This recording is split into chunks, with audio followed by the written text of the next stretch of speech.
A very warm welcome to you. It is warm as well. It's stage 5 of the Tour of Turkey. It's going to be a busy old day today as we head from Marmaris to Tuр Turции. Yes, and a big hook up into the mountains as well. A Turkish beauty sprint early on near Gokova. Absolutely gorgeous little harbourside town with fishermen to the fore. And then the mountain sprint just along the coast. It really is lumpy in this part of the world. And then Oren hooking inland to Mailash. And then downhill into Tuр Turции, past Bodrum. Some of you may know about that. Ryan Smith does. We'll tell you more later. Big long day today. 178 kilometres in total. And the peloton in bullying mood. They do not like the fact that Ivaio Gabrowski has the jersey. And so attack-minded they are. There'll be a final prime sprint, as you've seen, before the arrival today. Expect it to be reasonably pacey. Whether it'll be an entire bunch or whether it'll be the group of escapees remains to be seen. That's the profile today, maxing out at 400 metres, category 2 climb. They've already been over it and done that. We'll have more on that in a moment. Gabrowski then the leader by over a minute and a half. Astana nearest to him, Dushenko there, as you can see. Dushenko is not part of today's break, but Astana have got a man in the break, and 6 riders said, you know what, we don't like this, and we're going to have a go at it. Matt Goss just pipped at the line by the second narrowest margin in the history of timed cycling. 3 ten-thousandths of a second. Can you believe it? Well, it's true. It's only been beaten once before when Kloden and Wiening came close together in 2005. So a big sign on today. Yes, Matt Goss there and ready to do some punching, perhaps at the end of today. Well, you have to have some strong legs after his efforts yesterday. The red jersey on the back of Marco Bandiera. Matt Goss with the green, as you know. And it's Mr. Gabrowski of Konya Turku, who maintains that leader's turquoise jersey. Well, the teams kind of got together and, well, we knew they didn't like it yesterday, but Gabrowski managed to close down all the escapes. Well, maybe he left just a little bit of his strength behind today, so time to contemplate the absolutely beautiful part of the world that we've been cycling along here. If you're looking for a coastal holiday that's an absolute treat, then this surely has to be amongst the top 5 on your list within Europe. Amazing. So they rolled out today, and it wasn't long before, well, I'm not exactly saying that Konya Turku Sekerspor got into bother, but certainly the teams got together and they decided to punch out with an escape. It wasn't long before that happened. And indeed, 6 riders went up the road, and I can tell you that their gap is hovering around about 15 minutes, 15 minutes. And no climbing left, just the Turkish beauty sprint. So they decided to stretch their legs a little bit. There's Baloni for Fanisi Vini, Jerome Cousin from Team Europcar, Andrea Corrado from Colnago, who've been doing so much work at the front over the last few days. Sebastian Dure of Breton Schuller, Dimitri Gruzdev of Astana, and Team Saxo Bank's Jonas Jurgensen. Well, it was Baloni and Jurgensen and Cousin who took the first of the sprints today. The Turkish beauty sprint will be a standard sprint prime a little bit later on. And when we had our King of the Mountains, the little kick inland just about to come, it was Di Corrado that took that ahead of Jurgensen, Dure and Gruzdev. So Jurgensen perhaps the most active amongst them. Radio Tour telling us that Dimitri Gruzdev of Astana is not best minded to help anybody, and he's a bit of an anchor out there, but well, he decided to pick himself up a point, as you can see on the KOM today. Well, there are 80 kilometres remaining. There is a gap now, just trimmed a little bit to 13 minutes and 25. And these are our riders. Now, primary amongst them, perhaps, Dimitri Gruzdev. National Qatari Kazakhstani, I beg your pardon, time trial champion, but significantly as well, second in the individual time trial in the Asian Championships, and had a very, very good Tour de Langkawi this year, leading out and indeed getting away from the likes of Iglinski as he started to fade. So Gruzdev can go over the lumpy stuff. He's a very, very strong rider indeed as well. And there he is at the back. So he's kind of saving himself, and I think it might well be not necessarily team orders, although he doesn't want to do too much against those who are higher up the order. Jashenko, as you know, is only a minute 33 down on Gabrovski, and so things might change there. So he's got an excuse. However, he is a bit of a time trialist, and it may well be that he decides to stretch his legs a little bit towards the end today. We've got an awful long way to go. 79 kilometers as you join us, a little bit earlier than our usual time here. And so, yeah, time for them to take on fluids, and probably you the same at home. It is glorious here. Why don't you pop the kettle on and then come back to hear the dulcet tones of Mr. Brian Smith, who's sitting next to me. Brian, what a day. Yeah, it's the second longest stage of the Tour of Turkey. Tomorrow is the longest, only by 1 kilometre, and set up to be a very good stage. And the person in the breakaway is the man at the front from Britain Schuler, the rider from Brittany, Dure, and Dure is the danger man in this breakaway. He's sitting at 5 minutes and 17 seconds off the overall lead of Grabowski, and he is the danger man in the breakaway with 13 minutes and 22 seconds. He is the overall leader on the roads at this moment in time, and that's why the Kazakhstan rider from Astana is riding at the back. Kazakhstan have second place at the moment with Dachenko, and team orders have come out that this breakaway is getting too far, and when this is the case, they look after the overall lead, because it's all about points in these races, World Tour points, and Dachenko is sitting quite pretty at the moment in second place. How's about this? Fancy being a teammate of Gabrovski from the Konya Turku Sakarspor. They're being sacrificed one after the other after the other. And you know what? Nobody is minded to help out. They want to destroy them. They're not happy at all about Gabrovski mugging the field in the climb, the stage 3 into El Mali. And as a result, I'm not saying they've all deliberately planned this, but it's kind of just come naturally to all of them. So yes, they've been there one after the other after the other. There is the leader. There is Gabrovski as we speak, and with just one teammate in front. Just a reminder to you that yesterday's stage finish, second closest in all time. I think we might even have a picture of it for you a little while. Andy Cloden and Peter Veening, incidentally, were the narrowest margin of victory. Excuse me. That was into Jamea in the Vosges area of the Tour de France in 2005. It was stage 5. Veening taking that from Cloden by 2/10,000ths of a second. Yesterday was adjusted down from 8/10,000ths to 3/10,000ths after review. It doesn't get much closer than that, and Brian, as you were saying, it wasn't that long ago when that would have easily been a dead heat. Yeah, modern technology has helped that over the last few years, and yeah, and many times before the photo finish, when people are just taking numbers and video footage, that would be classed as a dead heat. But there is nowadays there's one winner, and that was Renshaw and Anzac Day. Good for the Aussies to get first and second.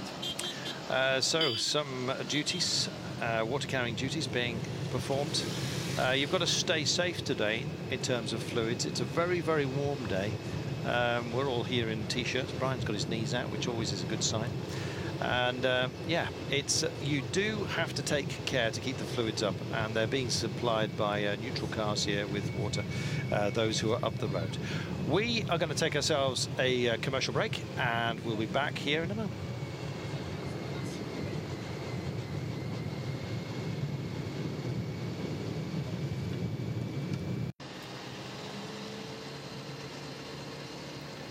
Welcome back. 6 riders up the road, and it's kind of hovering around about the 13-minute mark at the moment. No great pace about the chasers. Konya Turku Sakarspor doing their level best to drag everyone else along, but to be fair. Other teams are just acting like anchors at the moment, and there's a pretty good chance that these boys may well just make it home, especially if you get your time trialling hat on. And we know that Gruzdev, as we've already mentioned, as Asian time trialling champion, national champion plus second in the Asian championships, I should say.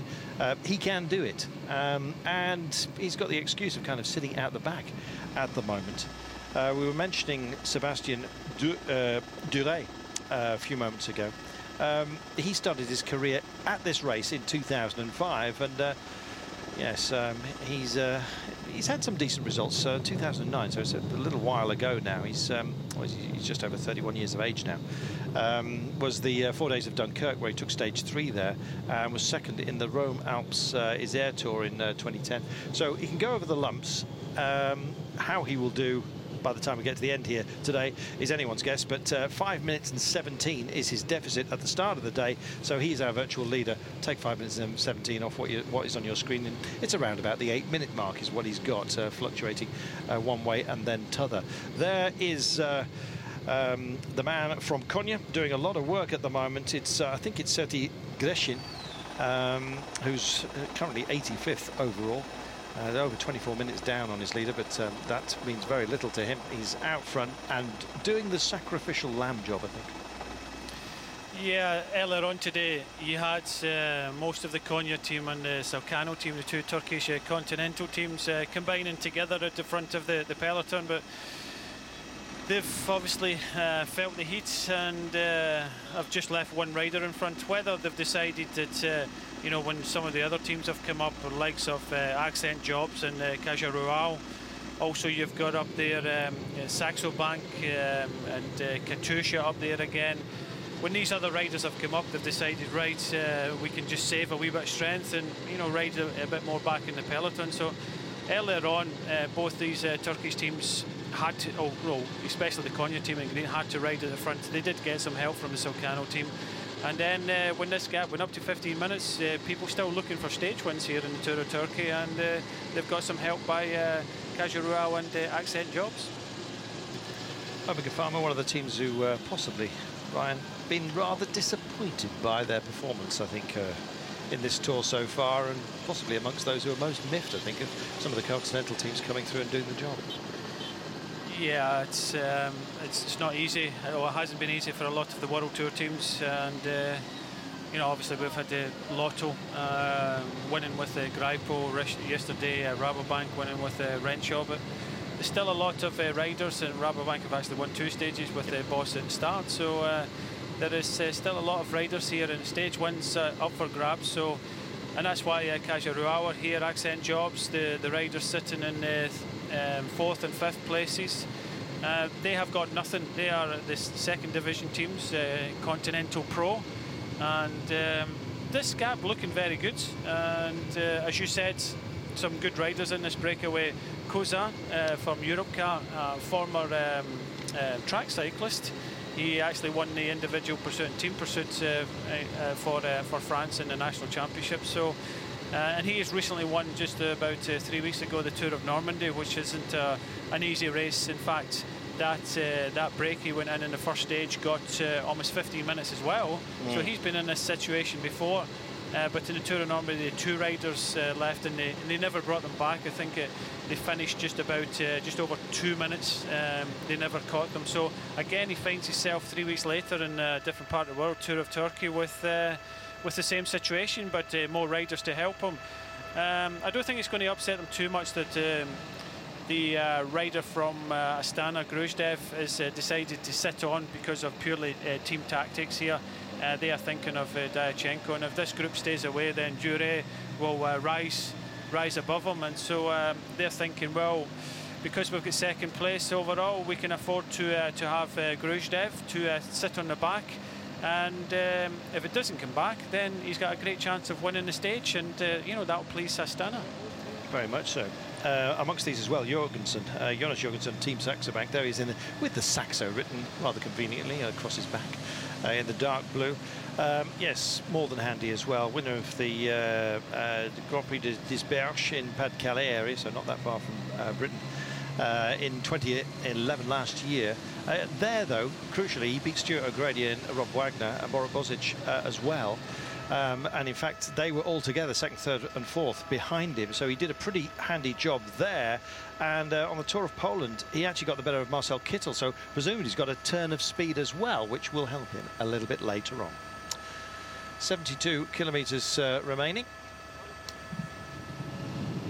And 12 minutes and 57 is where we're at the moment. So the head of the race in kind of relaxed mode at the moment. I suppose it's because there isn't that much pace about the chasers at the moment, because poor old Konya Turku having to do it all on their own. It's kind of slow, the winding, if that was anybody's ambition. Look at this. This is just inland from the coast. So if you do come to this part of the world, this is about 20 minutes away. So hire yourself a car and get out there.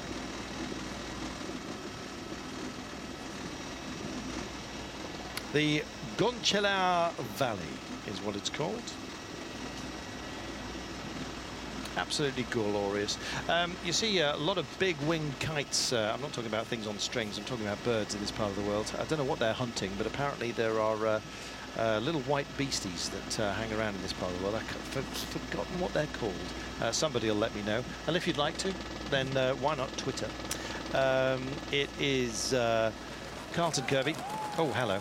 Let's just check this out, shall we? The closest, second closest finish of all time. It was actually on the lunge. Matt Goss lunged first. There you are. You, even there, separated. I'd have still called it a dead heat, but anyway, there you go. But the gap was declared after adjustment at 3-0 point, then 3 zeros, and then the number 3. So 3 ten-thousandths of a second. Here we go. It's actually on the lunge, and you just saw that the day's winner, Renshaw, actually came from behind because he pushed last on the lunge, despite the fact that shoulders-wise he was a little bit ahead. And there it is, confirmation. 0.0003. It's only ever once been quicker. That was 0.0002, as we mentioned earlier. Andy Cloden and Peter Weening. Weening getting the win there into Jeramia in the Vosges area way back in 2005 on the Tour de France Stage 5. We've had more than... it's not just dramatic scenery, Brian. We've had more than our fair share of drama, have we not, in this event? Well, it always throws up drama, this race, and especially in the first few editions when it became a 2.1 and available, obviously, on our television screens. Lots of thrills and spills, but the quality of the race is getting bigger and bigger. Okay, we've had a crash, in a fairly big crash in the first day, but generally the standard of racing is a lot better. Better teams here, and you know, it's been good. The finish today is a fast finish. There's a bit of a kick up with about 2 kilometres to go, and then it's a fast finish all the way to the finishing line. So there is a good possibility this could come down to a bunch kick today, but we're looking very good for this breakaway, because at the front, Accent Jobs, Konya have got 1 rider, Cajarual put 2 riders up there, Accent have got another rider in there, but everybody else seems to be happy enough. And Astana are not going to help out there, so you know, you're looking at the guys that haven't won a stage, and I can only think that you know, 3 second places by Matt Goss. You know, Green Edge would consider this would be one for Matt Goss, and you know, they might put some riders up a wee bit later on, but really all depends if these guys from Accent Josh, the Belgian team, Konya and Cajaruel, can bring this back. Now we're getting the Utensilor team coming up towards the front. They're another Continental Pro team from Italy, thinking about to bringing them back. So what the World Tour teams will do, we'll see if this gap comes down. If it comes down quite quickly over the next few kilometres, they may put some riders up, but they're leaving it to 3 of the other Pro Continental teams to see if they can bring that gap back a bit. Well, some glorious scenery in this part of the world. As you can see, a lot of fortifications as well that have been built over the years. There's been a lot of fighting in this part of the world. We mentioned Gallipoli and the Anzac boys as well. This is Milash and the protective fort in this part of the planet. Absolutely lovely. And you know, you can play on the beach, can't you? And in the sea, and then you can go and get a bit of culture as well. It really is amazing. We've all decided that we're coming back here. So there you are. There is no higher praise. 69 kilometres to go, 12 minutes and 46. We're going to have plenty of time for chats with you on Twitter. So just to remind you of the Twitter sites for your questions and comments. It's Carlton Kirby, CarltonKirby, or Bryce Smithy, BRISMITHY. And we'll enjoy some of your thoughts, well, hopefully anyway. And yes, we'll settle ourselves in for what's going to be a long old haul, I think, with a gap like this. So with 68 kilometres to go, we'll take a commercial break, get that out of the way with, and we'll be back with you in a few moments.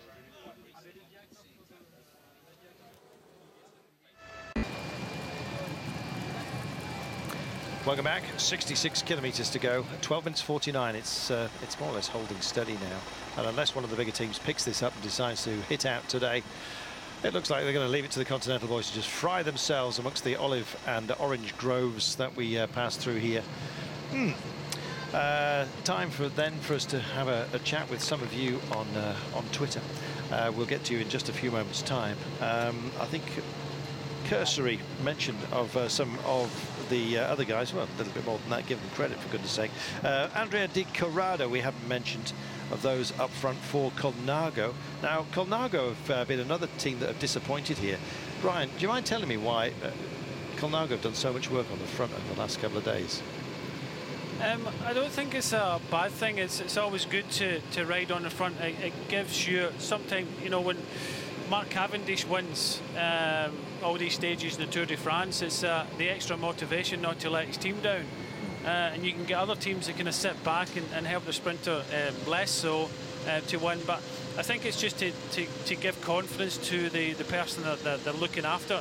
So when the team ride on the front, the person they're looking after just has to give that extra little because they don't want to face their teammates at the dinner table that night. So a lot of the time that is the case. It's just lacking a wee bit of confidence. Go on the front, and that just gives a bit of confidence to the person you're looking after, and it gives them that wee bit more to go for. It just hasn't happened for them, but over the last few years, especially in this race, Colnago CSF have done really well. And again, it's just about just riding on the front and giving your riders, your protected riders, that wee bit of confidence to try and finish it off. They haven't managed to do it. To the outside world, it looks as if they're expending a lot of energy and not getting anything from it. I think far from it. I think they're putting something into the race. Okay, they've got nothing, but you know, it'll work more. It won't work every time, but for that one or two, three times it will work, and it's worth making the effort. To be honest, I was actually beginning to wonder whether the DS had called it as a punishment. No, get up there and you just burn yourself. Sometimes happens, not so much now, but this is the man. He's finished second in 3 stages so far, and he's head and shoulders above everybody in that green jersey competition. But this gap, 65 kilometres to go, 12 minutes and 34 seconds. It's looking very, very good for this breakaway to stay away. And if I was the race leader of Grabowski, I would be thinking, well, these guys have come up to the front and they're not really bringing this back. And just looking down the numbers, the Konya team still have a few riders. If I was the sports director of the Konya team, I'd be trying to put my riders on the front and trying to bring this down, because if they bring this down to inside 10 minutes, maybe some of the other teams might get some heart from that, and you know, certainly some of the World Tour teams will bring riders up towards the front, but it doesn't seem to be happening at the moment, and I don't know how experienced the Konya team manager is, but just look at the back of the race. There's still a lot of people suffering in this heat. I've actually posted up a picture of myself wearing my favourite Spam jersey, incidentally. A jersey for the larger cyclist. I noticed that an awful lot of you have been really nasty and gone and retweeted it. That's why I left you. Yes. Jason Harris says, I'm struggling to get into a 6XL La Vie Claire replica. Too much spam, I guess. Jason, yeah, you and me both, mate. I did have a ride round yesterday, and I was getting whistled at. I was told by some Turkish friends here that it was nothing to do with the fact that spam contains, it used to mean spiced ham, I believe. Yes, it was nothing to do with the fact that it was the type of meat used. It was just quite simply that I look ridiculous. There you go. Yes, an early day for some of you, and I see that some of you perhaps have been caught out just a little bit. Yes, Steve Longman pointing out that pork products in a large country such as in this part of the world, no wonder you were wearing a flak helmet. Yes, I've got a casket, a solid one. Just want to point out this rider there, Sharabi, from Israel. Lotto brought this rider on from the Asian Tour because of his points to keep them into the World Tour teams, because again it's all about points, and this is a rider they brought on board, but he seems to be struggling at the moment, and a long way to go for a lot of these riders. Still 64 kilometres back to the front of the bunch, and it's Utensil Lords, the Irish Italian team, riding at the front, formerly the De Rosa team. Now they've put 4 riders in the front, but just look at Accent Jobs. Accent Jobs have kind of disappeared a wee bit, but again, this is looking more likely that this break is going to be staying away today. I like Accent Jobs. They blow my tyres up.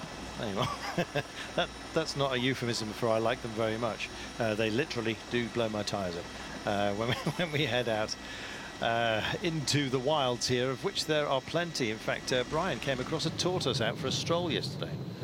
Yeah, I was climbing this hill and I thought I was going well, turned the corner, and I was struggling to catch this wee beastie on the road, and it was a tortoise, so I stopped and took a picture.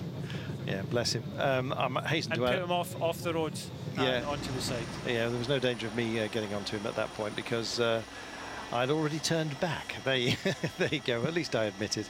We've been through some what looked like testy descents, and I thought I'm going to have trouble here going back. In the end, I don't know what it is about my Vitus gearing, but it did the job for me and got me home. I almost surprised myself, so we'll let you know how we go tonight. 64 kilometres, 12 minutes and 20 now. It's kind of ebbing down here, Brian.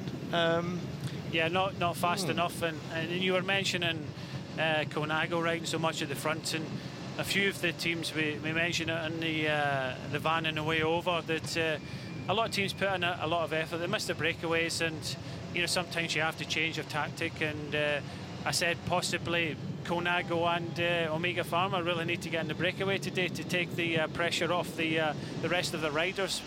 They don't have to ride on the front, and one of the teams have actually done that with Colnago. They've put Di Corrado into the move. So fortunately for the rest of the Colnago team, they don't have to be kind of riding at the front.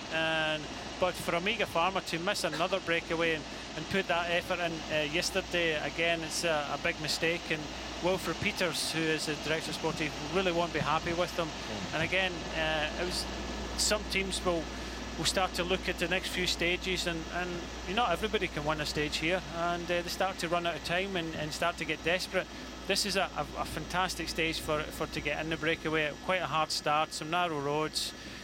Difficult day for a lot of riders yesterday, especially the finale, but a good breakaway to get in, and Colnago won't be doing too much work today because they've got one rider in the break. Yeah, Andrea Di Corrado, incidentally, he's over half an hour down in the GC. Was a stagiaire with United Healthcare. He's kind of the newbie amongst this bunch, the least experienced of them, as Jorgensen and Saxo Bank just takes the head here. He's pretty handy, Jonas Jorgensen, as we've already mentioned to you. Incidentally, as you were just flying over the castle there, you saw a little white building that looked kind of incongruous. Didn't look like it quite fitted in.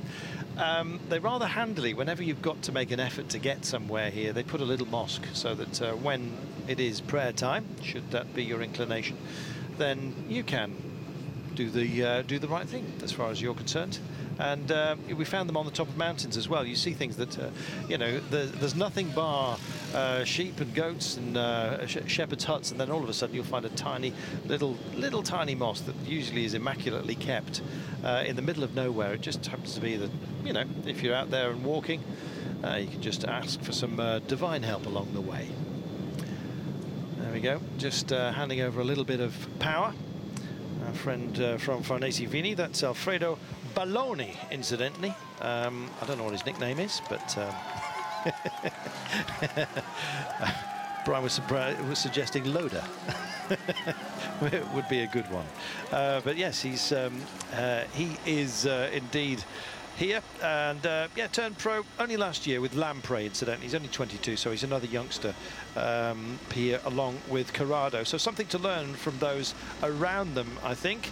Only 6 riders in the break, and 2 of them, yes, with a lot to learn, and it is a steep learning curve. And they're in a great position right now to do something today with 12 minutes, just more than that, and 61 to go. Thanks to all of you who've been on Twitter, by the way. It seems that the picture of my good self went down an absolute storm. Nathan Fernandez is in bragging mode. Oh, hello. Great Lancaster. Yes, and wants an entire new bike. I'll have another one, please. Well, goodness only knows what the issue was. I didn't see whether he had a flat, but it wasn't interested in changing wheels, just wants a new machine. Yeah, sometimes that happens. Something maybe to do with the gears, and you know, it's a lot easier to kind of change the bike than mess about holding on to cars and, you know, getting it done. Because via race radio yesterday, there was a lot of mechanicals, and one of the riders, one of the team mechanics was hanging out the vehicle. You're not really allowed to do that. They try to stop that.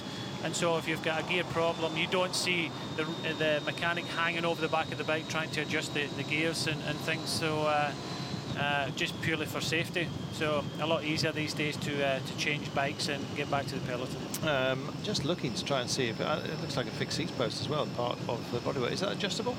If it's not, then they had a bike waiting for him, because every rider in this race, and I know it's difficult because the cars they've got are pretty much uniform to every car. They've got Renault Clios given to them by the race organisation because of the distance they have to come from Europe. So all the teams will have to bring all their bikes, all their equipment over, put them on top of the cars. And there is 2 cars in this race for each team, and each car has 4 bikes on top of them. So it is 8 riders in the team, or most teams. Not everybody has got a full complement. You look at Etap, and Etap are only down to 4 riders. But everybody's got a spare bike that will total be the same as their race bike. So there you are. So Hansi was able to just swing onto it and get going.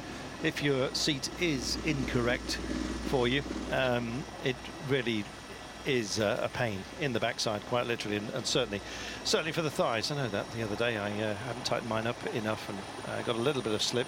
It shortened, and it was most uncomfortable. Libby says, "You guys rock all my sockles." I don't know what that means, but I'm happy to say it because I don't know. Somebody will tell me it's rude, but makes them happy. Keep up the good work, she says. Good to know. So it's good. And you're enjoying yourselves. We certainly are. The weather here is spectacular. The people are lovely. It's a great part of the world. And with 58 kilometres to go, these guys, well, they've got something to look forward to, especially if they're staying in the Blanche today, which is rather lovely. 11 minutes and 43 is the gap. It is coming down. The Continental boys have done something here. Tell you something, though. Some of the power guys will be able to rest up in the pack here because it's not been that arduous. With 58 to go, it looks like they're going to make it home, but you never know. Suddenly somebody might just snap and think today could be glory. We do have a bit of a rise out here out of Milash, and you know, a few questions will have to be asked with a lot of these teams. You cannot give Jury all this time, and he's sitting 5 minutes and 17 seconds off the overall lead. And Breton Schuller are a strong team, and you know, if he grabs the jersey tonight, he could you know, go all the way to the finish, more so than Grabowski, because Grabowski's team look very weak at the moment, and that's why he was jumping on everything yesterday.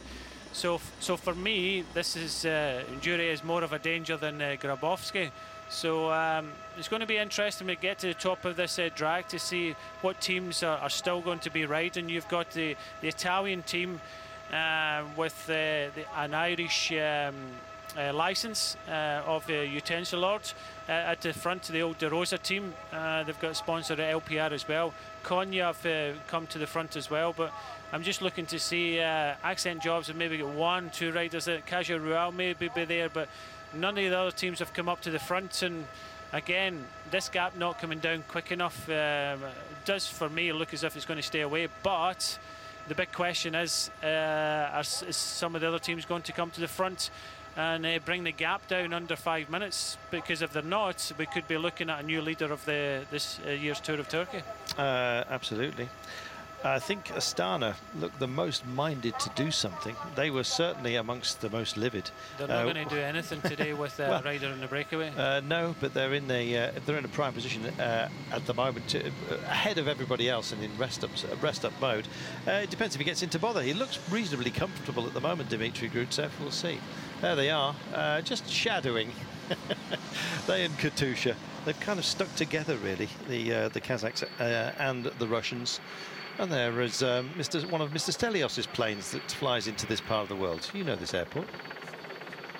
Milash, yeah, I flew here about 10 years ago, and a nice trip to Bodrum I had with a few of my friends from Scotland. Come on, fill us in with the rest of the details. 1830s holiday. After the watershed. And he was after the watershed as well, because they had to say, does he know it's an 1830s holiday? I was 34 at the time.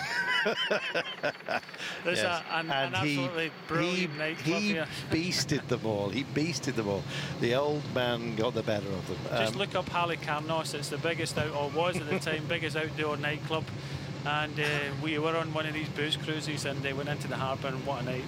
Well, I can't remember much, but yes, he can, and he filled me in earlier, and it's not repeatable. There you are. Needless to say, they seem to have tidied it up a little bit. It's not so much sort of nightclubs and bars in this part of the world. They put a nice highway through it, and they've made it kind of low-rise development, really, so it looks a little bit prettier than some of the more focused resorts, let's put it that way, possibly elsewhere in Europe, but also in some parts of Turkey, as there is always. 56 kilometres then, and 11 minutes and 28. Yes, the chance of Dimitri Grutsev blowing up out there is probably zero, because he's a passenger here. So yes, Astana just in for the ride in the main bunch. We're going to take ourselves a break, and we'll be back and have a chat with some more of you on Twitter in a moment.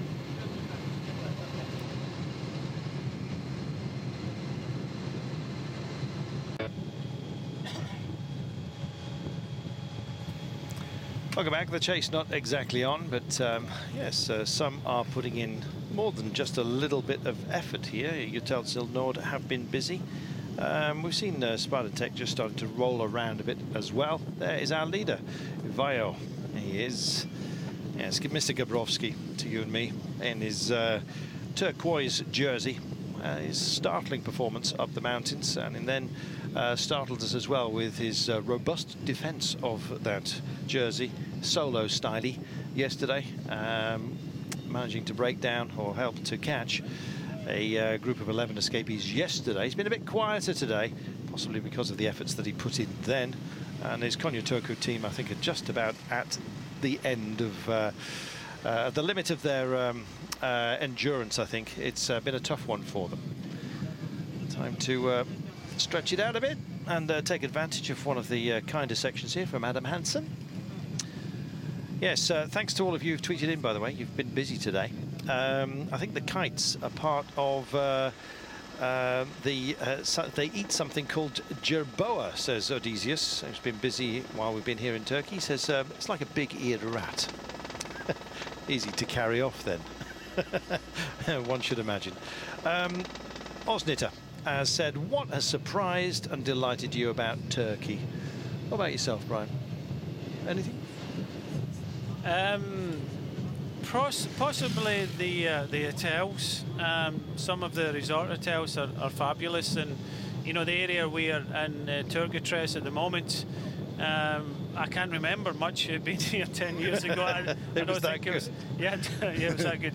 I don't think it was quite like this, but Oh, beautiful. The sea, you know, it is just like the colour of the jersey. And, you know, the boats. I was really impressed with Fetcher, the port there with the boats gorgeous. And the wood. Absolutely fantastic. And, yeah, we have been spoiled. Marmaris wasn't maybe as good as we have here. It was a wee bit like, dare I say, kind of a Blackpool abroad. But yeah, definitely the coves, the small boats, and you know, some of the resorts here are absolutely fantastic. Yeah, lovely. For me, frankly, if I want to be absolutely brutally honest, it's the cleanliness of the places to behold. They didn't suffer the banking crisis that has happened in the rest of Europe because of their lending strategy over the years in Turkey. Very much controlled and sensible, I think you might say. And as a result, they've got funds for infrastructure. So the roads are excellent, absolutely excellent. So you can get around, you can go out and see the monuments, which have all been preserved beautifully, of which there are many. One of our Turkish guides says there are actually more Roman ruins that are intact in this part of the world than just about anywhere else. And to be honest, we keep passing things like Roman theatres, and if they were, you know, anywhere else in Western Europe, perhaps they would be famous. And here they're just another one. Fabulous. So you've got all of that, and an extremely friendly population, and most of all respectful, which you don't always get in other countries around the Mediterranean, let's say. So yes, there you are. I think we've done a big long list for you as to things we've been surprised and delighted. For me, it's a first time here in Turkey, although I have commentated on the race previously. This is yeah, it's been a very, very pleasant surprise. 52 kilometres then, and 11 minutes and 7 is the gap. Yes, Brian, you're counting. Yeah, I'm just counting the riders at the front because it's a numbers game after all. And we've got 6 riders at the front, 5 actually riding because we've got one of the standard riders, Gruddev, and he's decided to, oh, he's been told to sit on, but I'm just looking at the riders at the moment. We had 7 riding against 5. Looks as if there's more riders now, possibly towards the kind of 9 riders riding against 5. And as we said, it is a numbers game, and 7 against 5, you're only going to bring it back slow. To bring back these 6 riders in front with 5 riding, you are going to be looking at, if you want to bring them back, you're talking about 12, 14 riders to bring them back. I can't really see that happening, but to bring it back within kind of 5 minutes is doable over the next 51 kilometres, just about. But they're going to need a good 8 or 9 riders to ride on the front, and if this gap doesn't come back any, some of the teams at the front will just say that for me that's it's not going to come, we're not going to get anything out of it, and just sit back. So it's a big time for some of the overall contenders, and Grabowski will have to be talking to some of the other teams and his own team to ride harder on the front. You just saw Andre Greipel a few moments ago. Hello, ladies. Yes, he almost sacrificed himself yesterday on the big climb of the day to try and help Adam Hansen to victory. It was a nice plan, didn't quite work out for them. It came down to the sprint, as you've already seen, and how close was that? Mark Renshaw taking stage 4, and Matt Goss edged by the second narrowest margin, timed margin in the history of cycling, only beaten by 1/10,000th of a second when Wiening beat Kloden back in 2005 on the Tour de France, stage 5 in the Vosges area. So here we are. This is the head of the bunch, and there's Mr. Fresh, Dimitri Gruzdev, who yeah, he actually does look fresh as well. You only have to look at the salt marks in the back of his jersey. All these riders have raced hard, lost a lot of fluids, and you know, he's been told to do this. That's team orders. Yep. He's got a rider in the second place, Diachenko, and he doesn't want Dure to get all that time back, because Breton Schuller are a very, very good team, and you know, they were trying to get into the Tour de France. Unfortunately, they never got one of the wild cards, and I think the team might not have the same sponsors next year, so a lot rested on trying to get into Tour de France. And but they are a very, very good team, and any team, if Dure, which it looks like he could be riding into the leader's jersey, if he does get it, then I think he can go all the way, because not many teams will be able to get it off his shoulders. So there'll be a lot of teams worried, and a lot of the teams have been sitting back to about 50 k's to go to see what the situation is. I think some of these other teams, not Astana, because obviously they're thinking of they're sitting in second place, and they're thinking, well, possibly a third place if Dure manages to take the time to take a third place in this race. But stage one would make it, you know, a big difference. So they're not going to come up and ride on the front. But for me, Konya, maybe not strong enough to do that. And you only have to look down the overall classification to look at the teams that are going to have to be to ride and to help. And you only have to look at the Caja, they have been riding a wee bit. Andenov sitting in third place. Andalusia haven't been riding. Bardet thinking of it. These are all climbers, and the climbers are thinking, well, if we put riders in front, there's no other kind of big climbing days where I can get something back. So Astana aren't going to ride with Diachenko there. Kajarov tried put a couple of riders in front for Andenov, but it does look as if that Dure is going to be possibly pulling that jersey on, or looking to go into a podium place today. Is Diachenko got what it takes to actually gain some time back personally over Gabrovski today? No. For the rest of the race, Diachenko is stuck where he is. He will not be going anywhere. Grabowski will be all over him. So it's up to the other riders there, like Zaitz and Vinokurov, to try. They're sitting under 4 minutes down, but you know, they've not gotten a breakaway. Gruzdev has gotten a breakaway, and he's 52 minutes down.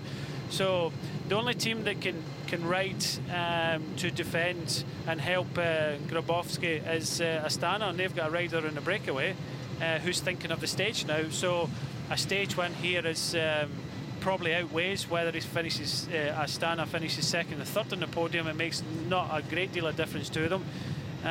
But Caja will have to put more of an effort in here, Andenov, if they want to stay in the podium, because it looks as if he'll be the one suffering and being pushed off it. Most of the people that are up there in the climbing day a couple of days ago, when we finished up the top of that main climb, they're all climbers. All these climbers are not, unless they slip into a breakaway, which is highly unlikely, they're not going to manage to gain any time. The danger is going to come from some of the other riders, like Efimkin, Zaitz, a few other riders, Hansen, who are only about 2.5 to 4 minutes down. But unfortunately, they haven't got on this breakaway, because after Dure of Breton Schuller, the next person is Kozan of Europcar, who's 13 minutes down. So it's going to be very interesting to see if any of these other Europe Tour. I can't see it. I think for me, Dure is going to get the time and go into the leader's jersey today. There you go. Certainly the French were that minded before we came on air, said he will be leader, and he possibly will. As you just heard, master strategist Mr. Brian Smith does a lot for enduro racing at the moment, and as a result, they're doing rather well this year. Anyway, we might have a chat about that in a minute. 48 kilometres then remaining, 10 minutes and 49, and as you can see, this lovely sinuous road they're about to come to, it goes along the coastal road here. Just hugs the coast.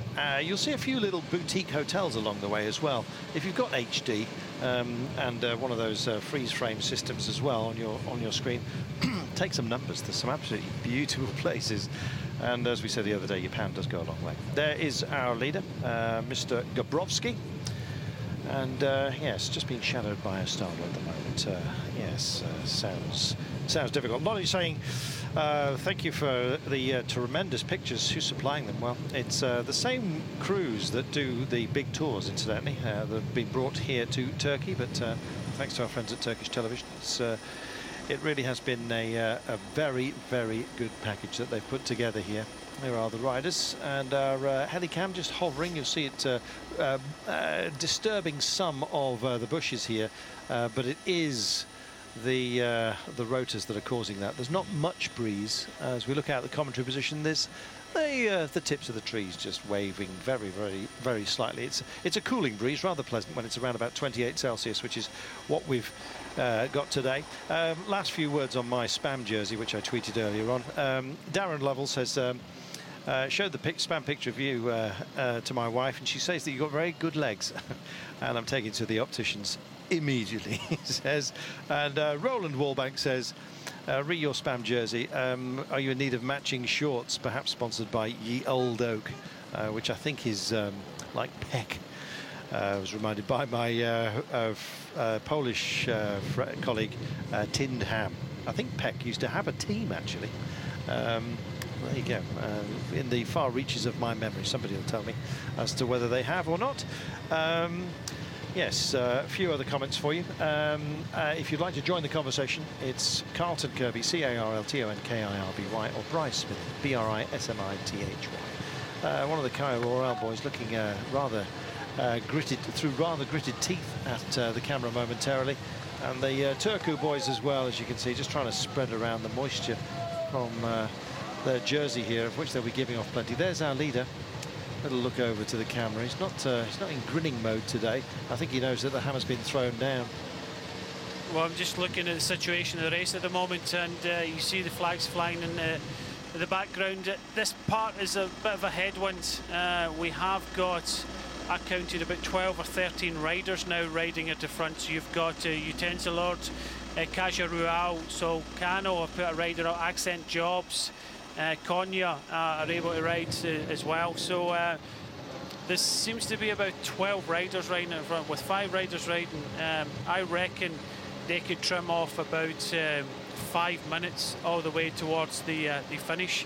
And if they manage to do that, then Grabowski, courtesy of all these teams riding on the front, he will keep on to that the leader's jersey.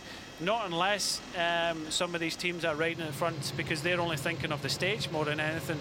If this gap doesn't, and they decide, right, enough's enough, then it could be touch and go. So it's going to go to the wire more than possibly we thought a few kilometres ago, because these 6 riders in front have still got a lot of riding. For me, the stage is here. One of these riders will be winning the stage, but the overall is still a question mark at this moment in time. Dave McRae, I think he's one of our viewers from Australia. I know we're going out to the Asia-Pacific zone. Says, is this breakaway too far gone? Because I'm going to go to bed otherwise. Well, we're not going to tell you. You'll have to work it out for yourself. Yes, Tour of Romandy with snow on the side of the road. Turkey with 28 Celsius, says Mrs. Irez. She says, I know where I'd rather be. And Ian Burns has voted me for a Turkish Minister of Tourism. Ian, I'm just telling you how it is, mate. It's fantastic here. And yeah, you can see by all the skid marks, the scorch marks here from where the tyres touch the, Brad Smith goes into giggles, the runway here. Plenty of people agree. And the planes coming in and out all day to deliver them to their holidays. What are you pointing out? Well, our commentary booth is opposite a Turkish Airlines. Oh, it is. There we are. And we have an open window, and we're hoping for free sandwiches.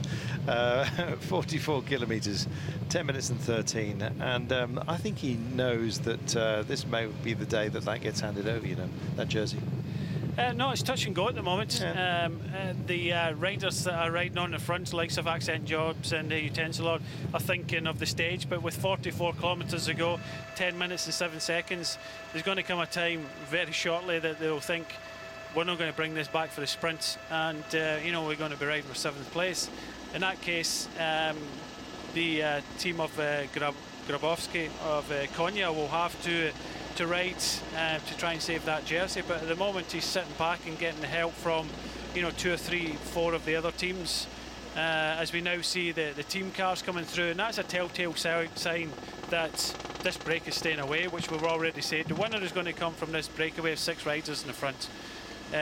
Gruddev is from Astana, has been sitting on the back for the last 20 odd kilometres, so he's going to be obviously the freshest, but it's okay being the freshest. The other 5 will chase him down if he goes in the attack, because they've been a bit disgruntled that he's actually done that. Okay, he's doing it in team orders, and you have to do as the team says. Doesn't mean they have to like it.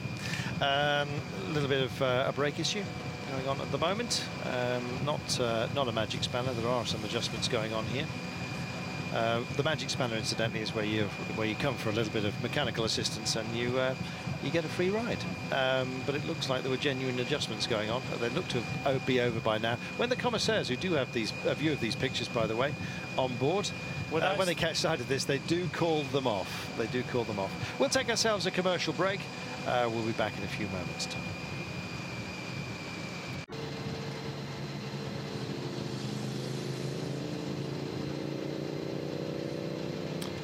Welcome back. Our French colleagues have been telling us that they reckon that the agreement with the peloton is that they'll wind it back in to around about a 5-minute gap. Sébastien Düré may well get the jersey by a few seconds. But, well, you never know. Somebody might break ranks and have a crack at this today. But with 42 kilometres to go, there's a long way to go, and 9 minutes and 31 is the gap. Usually the rule of thumb is around about a minute on a flattish day for each 10 kilometres. Well, they've got more than that, but on a day like today, you can pick up the pace should you wish to, because the road surfaces, as they have been for most of this tour, are impeccable. Yeah, I'm just looking at it at the moment. 9:28, 42 kilometres to go. They could be bringing back 4.5 minutes. In that case, the bunch will be 5 minutes down, which, you know, Grabowski will still be the leader, and Düré will move into second place. The only thing that will change this, and that's why Andonov's team of Kajarua are riding at the front now, they're thinking of the overall third place, so they're chasing down the team of Utensil Lords and Accent Jobs. They're purely thinking of stage, and very soon their directors will call them off, saying, look, why waste all your energy for 40 odd kilometres to try and bring it back for the stage when it's not going to happen, and it'll be left to Kajarua and Konya teams to bring that gap down. So it is going to be very, very close between this man here, Grabowski, and Düré, who has taken the leader's jersey tonight. That was a perfect example of an oxbow leg just there. I remember my dear late geography teacher, Dave Jackson, used to fill me in on this sort of thing. Yes, an isolated lake in a meandering river. As the river meanders, then you gradually get a little oxbow lake, and that over time clearly had formed itself into a round lake proper. There you go, look it up. Earlier on you saw something what looked like an oasis, but was in fact a spa. A lot of mountainous activity here, and you do get warm springs popping up all over the place.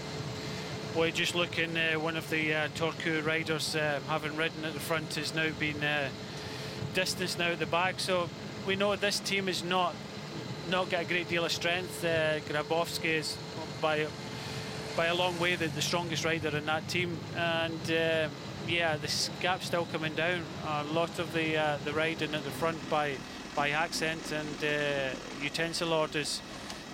I can't understand why they're still riding on the front, because they're not going to bring it back in 41 kilometres. So they must start asking themselves some questions. Why are we wasting this energy? Because we're not really looking at the overall, we're looking at the stage, and this is purely going to come down to a pursuit between these two teams, Turku and Kajarua. Kajarua riding in the front to try and save the third place of Andonov, and Turku, the race leader, Astana Dayachenko. Astana are not going to ride because they've got a possible stage win in front. So I just don't understand why Utensil Lord and the Accent Jobs are continually riding at the moment. You know, it would be a challenge to the rest of them if they just backed out of it and just let somebody else pick up the pace. Then some questions would have to be asked amongst the other teams as to who was going to go for this today, and would change their strategy. A bit of a wake-up call. At the moment, they are doing most of the work up front, as you can see, with Accent and indeed Turku. So Utensil Lord, it's not just about getting your name up front. They seem to be doing rather a lot. Kaya Roral also here. Europe Car we've seen doing quite a bit as well. There's a lot of green jerseys in this part of the world, and Green Edge just with a man idling along there as well. Bridget Andrews says, what's the small blue box attached to the frame? Bridget, it's telemetry for all of the riders. Data, basically. It's not anything sinister. Yeah, it just keeps tabs on exactly where they are. The teams also have data relayed as well as to the condition of the rider, and stuff that can be downloaded later on, incidentally, as well. They all carry monitors just to see how they've been going and how much power they're putting into it. And occasionally we do get live data on some of the big events. When we get that and the sites are available, we will direct you to it. The danger is that it crashes for us sometimes when that happens, because too many of you go and try and find out exactly what the heart rate is of the likes of Cav or Wigo, who we hope will go extraordinarily well for Team Sky in the Tour this year. Don't forget, the Giro d'Italia will be on Eurosport. I think there's about a 4 or 5 day gap after this Tour of Turkey finishes before the Giro gets underway. Incidentally, I will be in Italy for the Giro, although I don't think it'll be you'll be able to pick up my words. You'll be in the wonderful hands of Dave Harmon and Sean Kelly for the race for that lovely pink jersey. And yeah, not such a difficult course as it was last year. I think they're trying to recreate what went on in sort of 2010. Making it tough but not absolutely ridiculous. I think that's the watchword. Of course, as here in Turkey, you'll be seeing an awful lot of beautiful countryside as well. So yeah, you can kind of settle yourself in for that. And I know now that I've mentioned it, some of you are going to start tweeting in and saying, come on, give us a tip.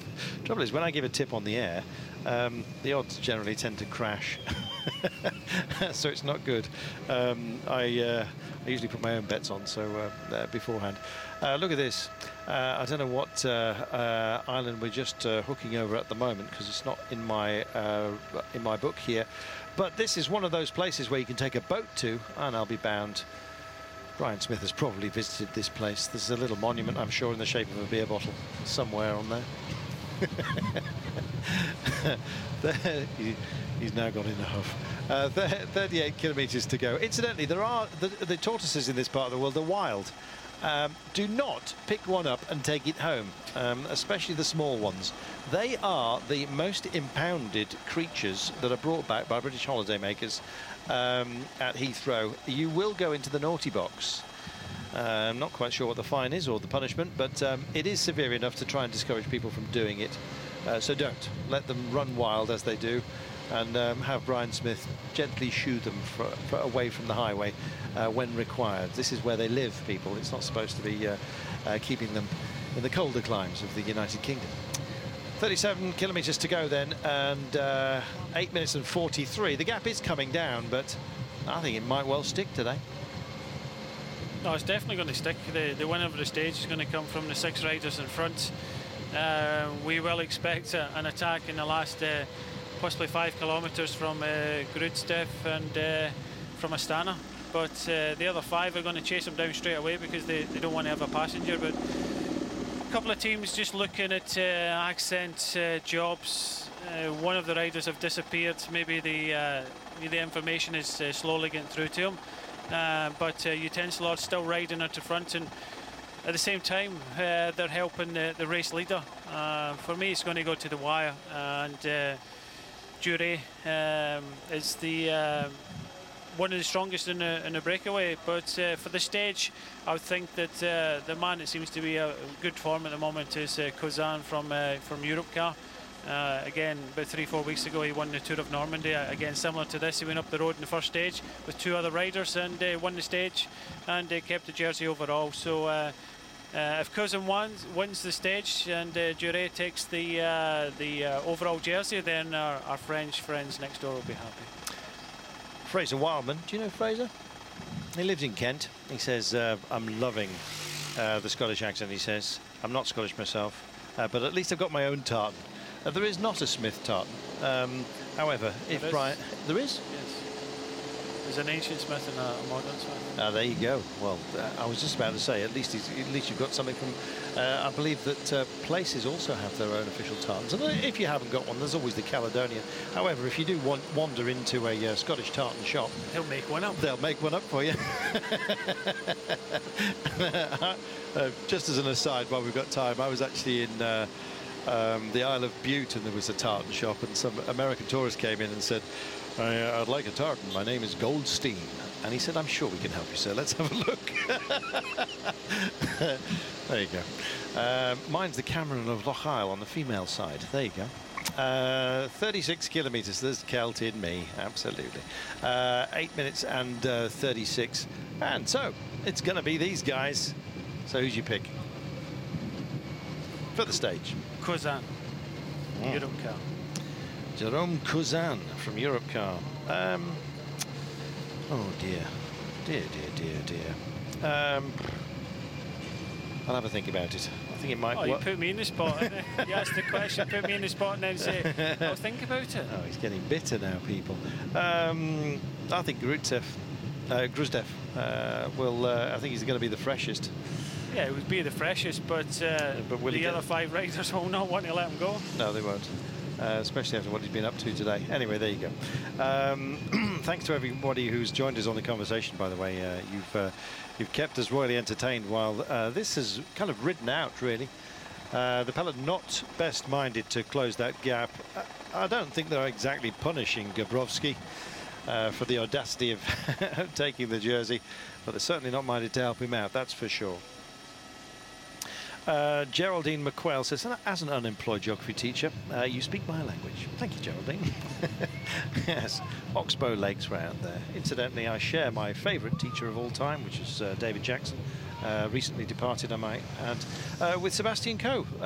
Lord Coe went to my school, Tapton, friends with his brother Nick. There we are. And yes, dated his sister Emma as well, very briefly. Enough of my personal life, but there you go. Yeah, so geography teachers are quite high in the panoply of greatness as far as I'm concerned, and it does help on a day like today when somebody can give you a few old facts that were delivered many years ago and they pop into your head. 35 kilometres to go, 8 minutes and 18, and they're still chugging along trying to close this down here. I don't know whether some of the minor teams, some of the Continentals, have actually got together and says, come on, let's do it for the Contis. Why not? Yes, why not indeed. Some of these places you can actually swim out to, incidentally, because they're that close to the land. There you go, perfect example of it. So put your picnic in a watertight bag, head off there and spread your towel out. Well, you have to put your towel in a watertight bag as well. Lovely part of the world. The turquoise, incidentally, was from the Turkish Sea in this part of the Aegean. I think it was actually named the Sea of Turkey one time. Anyway, there you go. So it was the colour of it as the sun shines through it onto the white rock underneath. If you're wondering why the leader's jersey is that, and the colour turquoise kind of references Turkey. Now you know. Absolutely clear blue sky and some real clear road as well between the 6 riders up the road and those chasing down.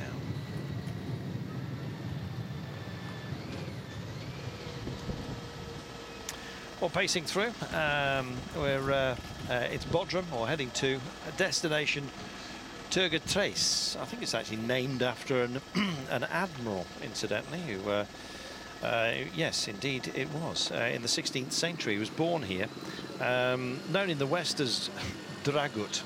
I don't know what was lost in translation, but it was. Quick wheel change for Bazaev. Beg your pardon, Blazyan. Forgive me. Yes, apparently the admiral was known for his participation in the Ottoman siege of Malta. So presumably they haven't got a statue to him there, but a few kilometres out of town here is where he set sail to do his business in Malta, and he's fated as a result. One of the little local fishing vessels. We were talking to some people yesterday who said that Ken, I think his name was, or Alan, can't remember. Yes, Ken it was. It was a long night. Yes, he's a bit of a fisherman, and yeah, some of the line fishing in this part of the world is terrific, he says. It was Ron. Ron. Yes, I was on the Happy Sporran last night, which is the the local version of Scotch whisky.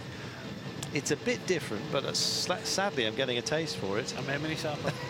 It clearly is. Ron, if you're watching, sorry mate.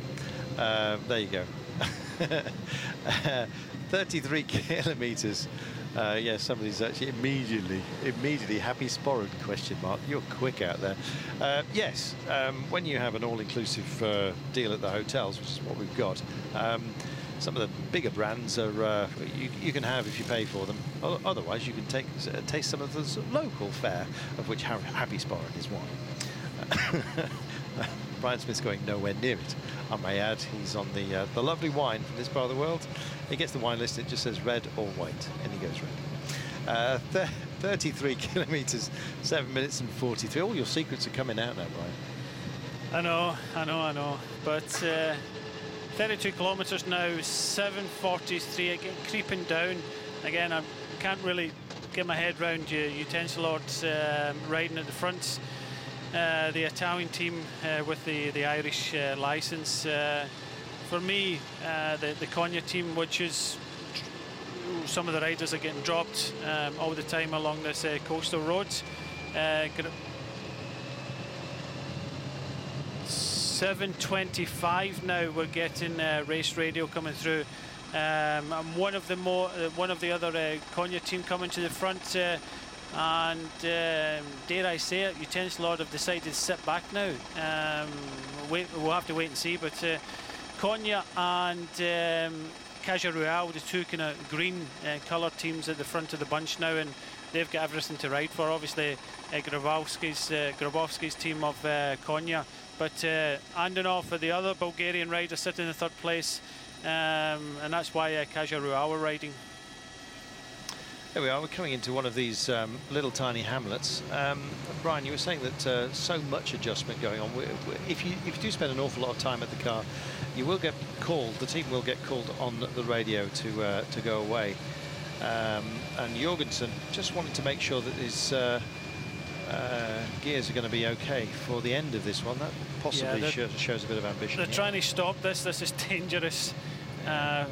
More so for the mechanic hanging out the car, and very dangerous. But he's in the breakaway, and it's very difficult to control this. Yeah. 31 to go.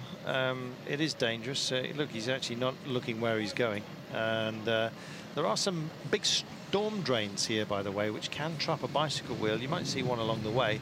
I kind of wanted to just, they're dead square, but the veins in it, like the open vents, that's the word I'm looking for, are around about 1.5 inches in old money, or 4 centimetres in width, and they're quite long. So if you hit them wrong, your wheel's going to go straight in, and you're going to go straight off.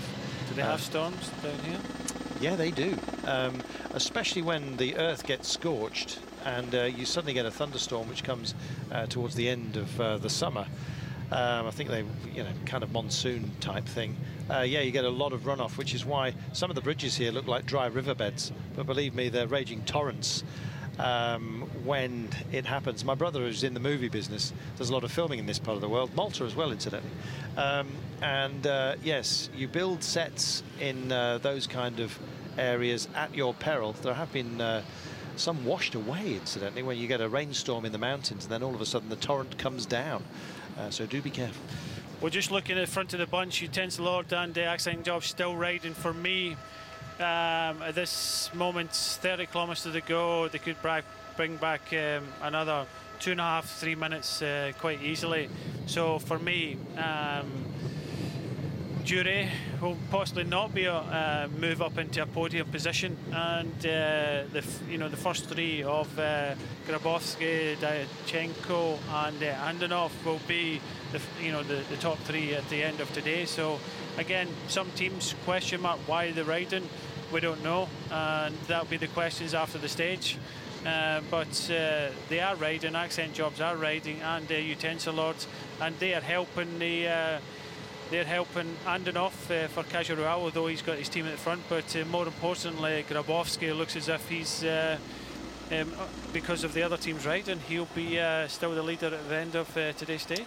Plenty of arty shots going on today.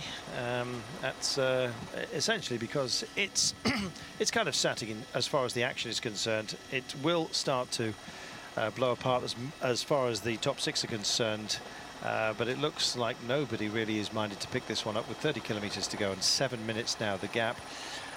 So they have, as you can do by your maths, far more than the 1 minute per 10 kilometres advantage. It's more than 2 minutes for each of the 10 kilometres. So the winner is going to come from the 6 out front, unless something extraordinarily dramatic happens, and we don't want that. Jorgensen has just had his rear cassette checked and the cabling therein, just to make sure that his gearing is where it needs to be at the end of today. So perhaps another unexpected winner, you might say. Dmitry Gruzdev for Astana has not had to do much at all. He's not been helping those in the breakaway. Can cause tempers to fray, that sort of thing, whether or not he's following team orders. They don't kind of want too much of that going on. Niall Dunn says, wow, this is my first tweet. It's good to see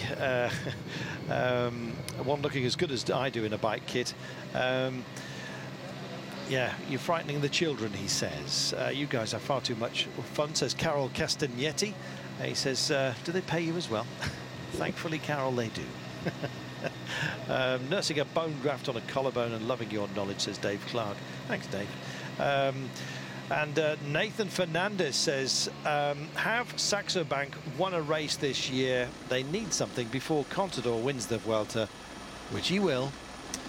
Yes, I think you might be right there, Nathan. Not sure how many people will be too happy about that, but there you go. Yes, plenty of other questions from you coming in as well. We're just working on a few stats for you at the moment. If you wonder what's happening.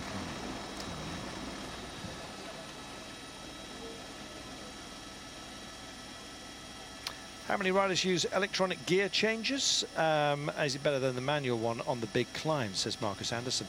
Marcus, some riders actually don't like the electronic gears. I know that Brian Smith is a massive fan of them, along with many others. But some like the mechanical feel of the standard changes. And one of those, incidentally, is Fabian Cancellara. Won the Strade Bianche this year, but didn't manage to pull up any of the monuments, as you well know. And yeah, so it kind of comes down to personal choice, but you know, if you're paid to use electronic gears, then electronic gears you will use, unless you really do have something very anti against that. But yeah, Marcus, Brian's back. Marcus Anderson just asking about electronic gears. I know that you're a fan of them, but there are riders who don't use them. Yeah, most of the teams, it's either you're sponsored by them or not, and it's, you know, the Campag have come out with one, which is fairly new.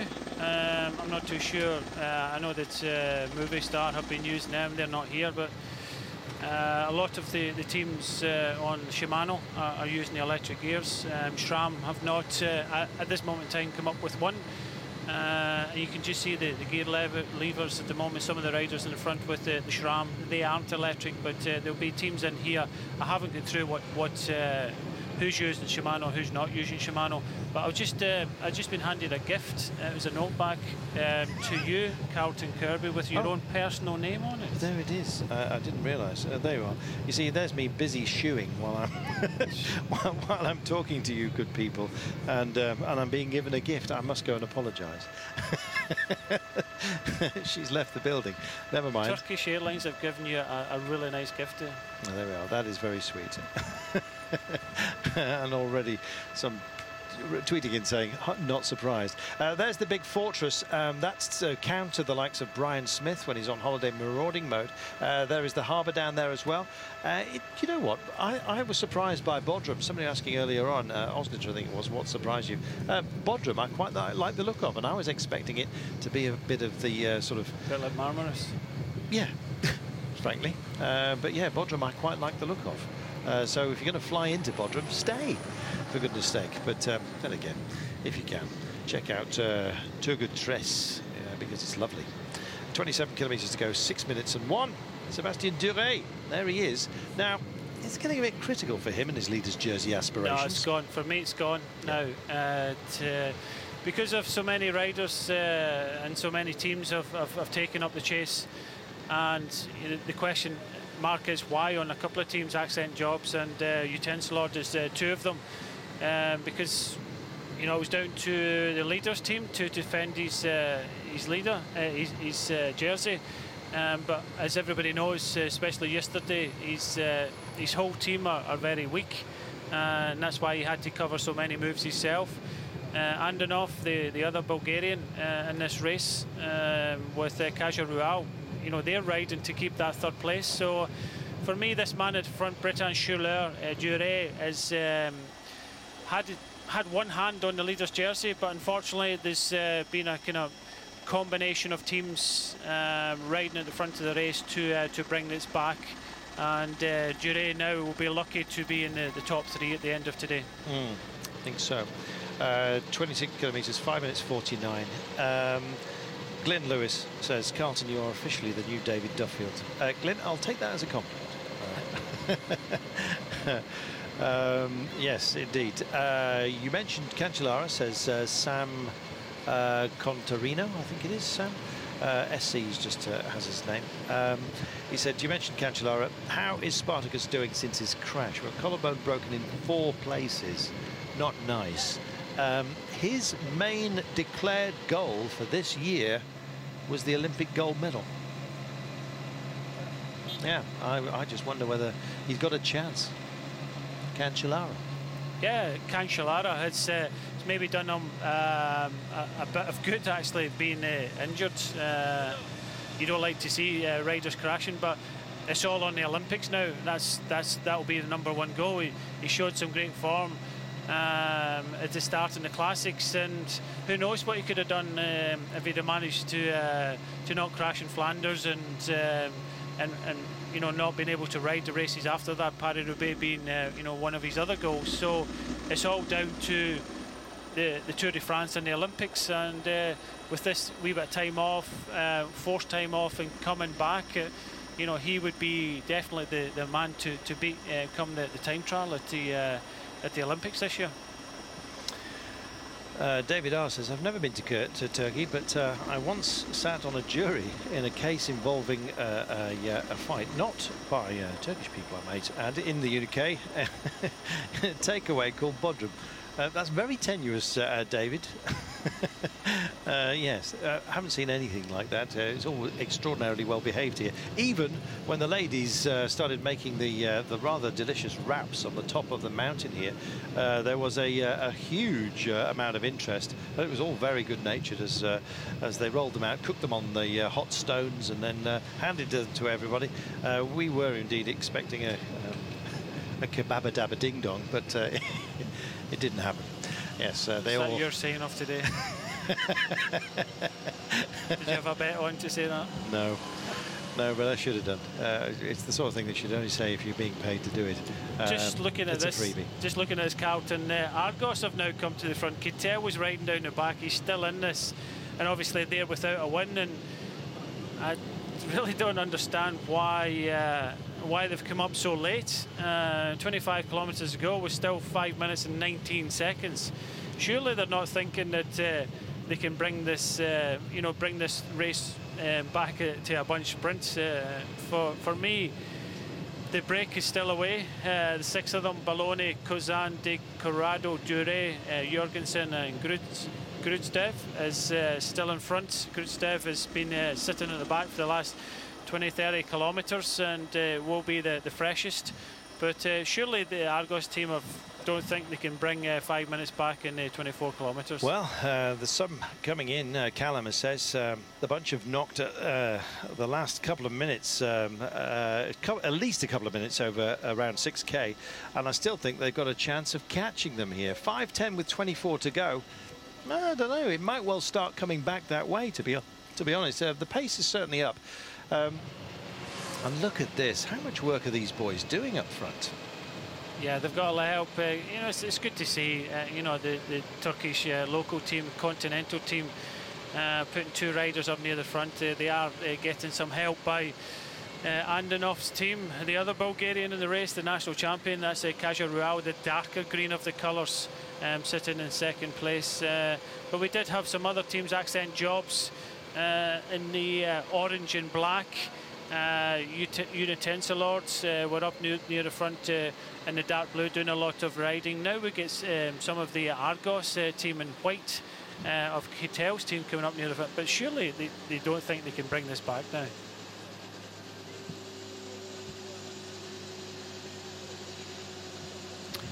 "23 kilometres to go and 5 minutes and 10. Yeah, surely not. Rabobank have just sat on today, just enjoyed life, I think, and let everyone else. They're putting 3 riders up near the front now. There you go.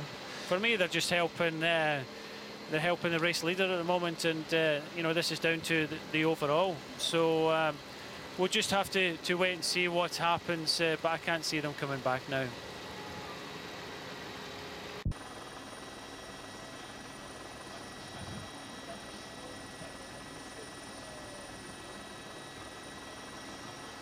Welcome back. You've been rather busy. Nice of you to spare us your time.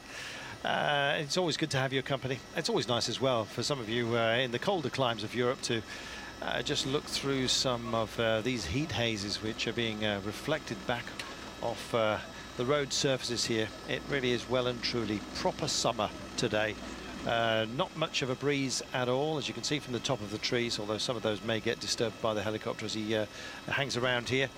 And yes, if you're watching in HD, as we are, these glorious monitors, then as well, you'll be enjoying some of the spectacle that we've had today. It really has been amazing. As far as the race is concerned, well, it was all more or less decided by 6 riders who went up the road. And ever since that happened, well, the leader's not exactly been helped. His team are doing their level best, although some of the other Pro Continental outfits have actually come to the fore and have started to do something. Argos Shimano have hit the front. I'm not sure whether they have got it within them to drag this along, or indeed encourage anybody else to pick it up. But 4 minutes and 40 with 22 to go. I don't know. No, it's not going to happen. Yeah, well, you know, yeah, all right. It's not going to happen, but you say. But those minutes have been knocking down. I'm just getting a bit sceptical. You know, to call me old-fashioned, but there you go. It should be enough. It should be enough, but I don't want to dissuade any of you to thinking that we're not keeping an eye on the alternative. So there you go. 4 minutes and 40 is quite a sizable gap, and it's kind of shakeout time for some of the guys here, as you can see.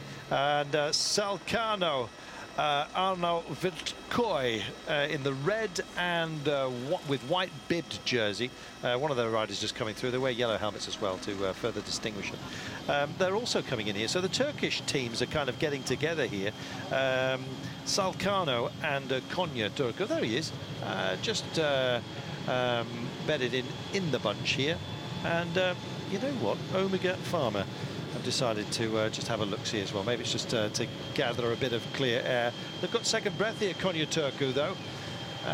They're setting a decent pace. 4 minutes 37, 21 to go.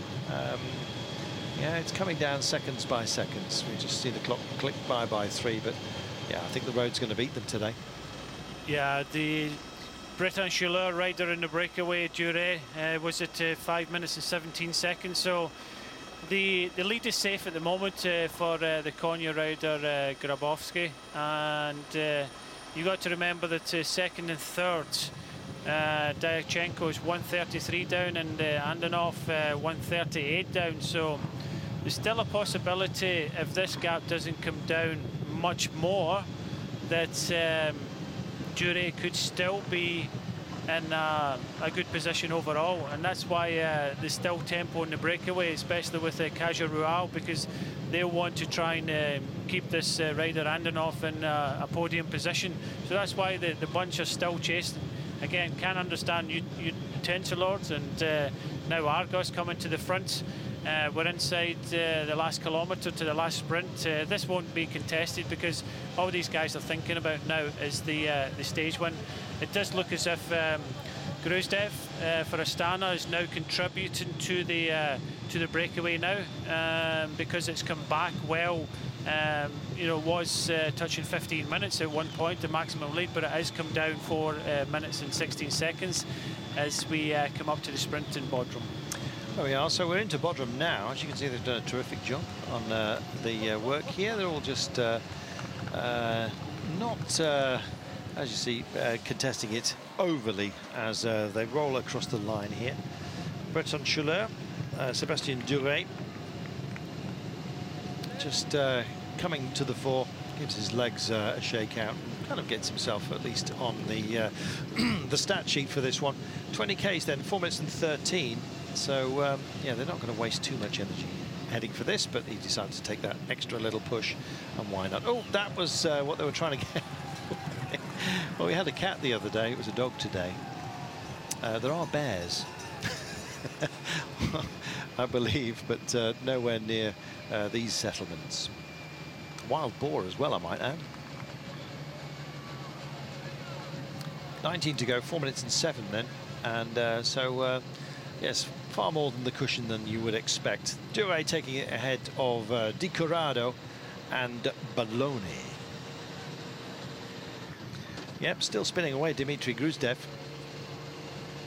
And yet again, I think this is the fortification which protected the harbour here in Bodrum, St. John Cavalier's Castle. There you are. Christian name, but with a mosque minaret there as well. Call to prayer goes out a number of times each day, end of the working day, lunch, breakfast, sunrise, and indeed first sight of the moon and all that. Yes, makes you feel quite exotic as you're looking out over the rather glorious bays that characterize this part of Turkey. Well, they're still working at it, you know, and we're sub 4 minutes now with 18 to go. They've done the job, incidentally, of keeping the leader's jersey on Gabrovski, because 5 minutes and 17 would have had to be the gap for Sébastien Duret. A little bit more than that for him to take the jersey today. So despite being the virtual leader for a long time today, Sébastien Duret, and that effort has been nullified. So it will be about the stage win today only, but there's no let's not diminish the glory in that. Well, it's now touching on 3:56, so Diachenko for Duret to leapfrog him. You're talking about the gap being about, if my maths are right, about 3:44, and just only 5 seconds behind him you've got Antonov. So you're talking about you know, another few seconds there. So it looks as if the top 3 are safe for today: Grabowski, Diachenko, and Antonov. But definitely Duret will gain a few places in the overall. Definitely go into the top 10. But again, question marks are, if Argos were thinking of the stage win, why didn't they start riding before when all the other teams were riding? Why come up when it was, you know, too late? 3 minutes and 40 with 17 kilometres to go is, again, far too late for me. There we are, just coming round one of the little headlands here, down into the main hub of the old town Bodrum, and indeed passing by where the harbour site and indeed the castle that you've just seen. 17 to go then, and yes, it's great dog chasing by one of the spectators, said David Thompson on Twitter. And yes, a few others of you enjoying the sights today, and indeed the sight of the picture of myself in my Spam jersey. Martin Down says, great shanks of meat on those legs, Carlton. Awesome. I think that's possibly tongue-in-cheek there, Martin, but I'll take it as a side compliment. There you go. Yes, it's been a busy day, I think, and probably a bit too busy for some of the teams out here than it should have been. I don't know whether their DSs have actually called them to just get to the front, because there's a chance for them to do the promo for their own teams, but yeah, it does fox us ever so slightly. And here is the gap being shown to them. 3 minutes and 23. Jonas Jorgensen looks pretty handy here, I've got to say, the Saxo Bank rider. He's been doing his turns, but yeah, doesn't look overly diminished despite that. Just watch out for Dimitri Gruzdev. Has been a passenger with those all day today. Well, the road's good enough and wide enough here for everyone to take the stretches, their comfort breaks when they need them, and just stay safe. We've not had any glitches in that regard. There's been the odd little puncture along the way amongst all of the riders, but yes, even that, I think, in fact, have we had any punctures? I think they've been mechanicals mainly. Yeah, we've had a few punctures in the race already today. It's been coming over race radio, but we've got the other side of Bodrum as we start to climb out of it. It's a small climb. I don't think it's even a kilometre, and then it's going to roll in all the way to the finish. We've got a small climb, as we see one of these theatres again, dotted about this countryside, Bodrum Theatre. But yeah, we have got quite a fast finish today. But the gap now 3:30, 1:16 kilometres to go. Still looking as if these riders of Gruzdev, Jorgensen, Dure, Di Corrado, Kozan, Berlone will stay away, and unfortunately for Dure, he will not be moving with enough time into the top 3 positions. There we are. You just saw one of the many Roman amphitheatres here, absolutely perfectly preserved, it seems, in this climate. Yeah, it does get a bit tricky. I think possibly about time that we had a chat about the run-in today. Yes, into Tour Turции. They come down a... there is a sort of a kick, really, a drop, I should say, which will give them quite a turn of speed from around about the 3 down to the 2 kilometre mark, and then they make a turn. It zigzags a little bit. At 2 kilometres they take a left turn, and there's a very, very gentle right, but really it's going to be high speed from around about the 2 kilometre mark, unless they're playing cat and mouse, these boys up front. And then that final drive for the line, straight line as it is, into Tour Turции. Looking forward to it. Here we go, it's kick-off time, and Jorgensen has decided to test the bravery of those around him. It's now or never, I suppose he thinks. It might just be a bit of a shakeout, get rid of some of the passengers here and reduce the number, and then make the odds on victory a little bit better. Well, he decided to go from way out, 15 kilometres to go is a long way, but he's got the rider Di Corrado of Colnago chasing after him. Dure still got enough energy, but just look behind. The riders are all saying, look, Gruzdev, you've been sat on, so you know, you close the gap. So that's what we're seeing, a lot of tactics here, but they still have to keep on riding. Yes, Gruzdev not minded to follow on at all here, and starting to choke just a little bit here. It's Di Corrado of Colnago at the front, the man who instigated all of that. Jorgensen from Team Saxo Bank sits up and just sees who they managed to drop. It was interesting to see the Finazzi Vini rider there in the yellow jersey, Alfredo Balloni, having a look and saying to Dimitri Gruzdev of Astana, go on, do your thing, close the gap. And in fact, there's words being exchanged right now from the Europcar rider Jerome Cousin, who's basically saying to Gruzdev, look, you've done the team job, now do a bit of individual and start helping us and share the load. And he's responded, and here he comes. Yeah, he has to. The gap is coming down. The you know, his second overall was safe. It's all about the stage, and you know, that's what they're all worried about. Britain Schuller car coming up, and they have to keep on going. They have to keep on riding, because if they start all this stop-start stuff, this gap could come down, and they can't mess about too much. Still 14 kilometres to go, so the word will go up. You just see the Astana car trying to get up and speak to the rider, and he'll be saying, you know, keep the tempo high, because it's 2 minutes and 55 seconds at the moment. 14 kilometres then, and yes, absolutely. They've got to get a bit more sensible. It was the first sort of hint at cat and mouse, and indeed the hint of sort of a breakdown of tempers here. When you're carrying somebody like Dimitri Gruzdev, he's doing the team thing, you know, and he's done that all day, and now he has responded. He knows he's got to sit down with these guys this evening. Come on, says Jorgensen, for goodness sake.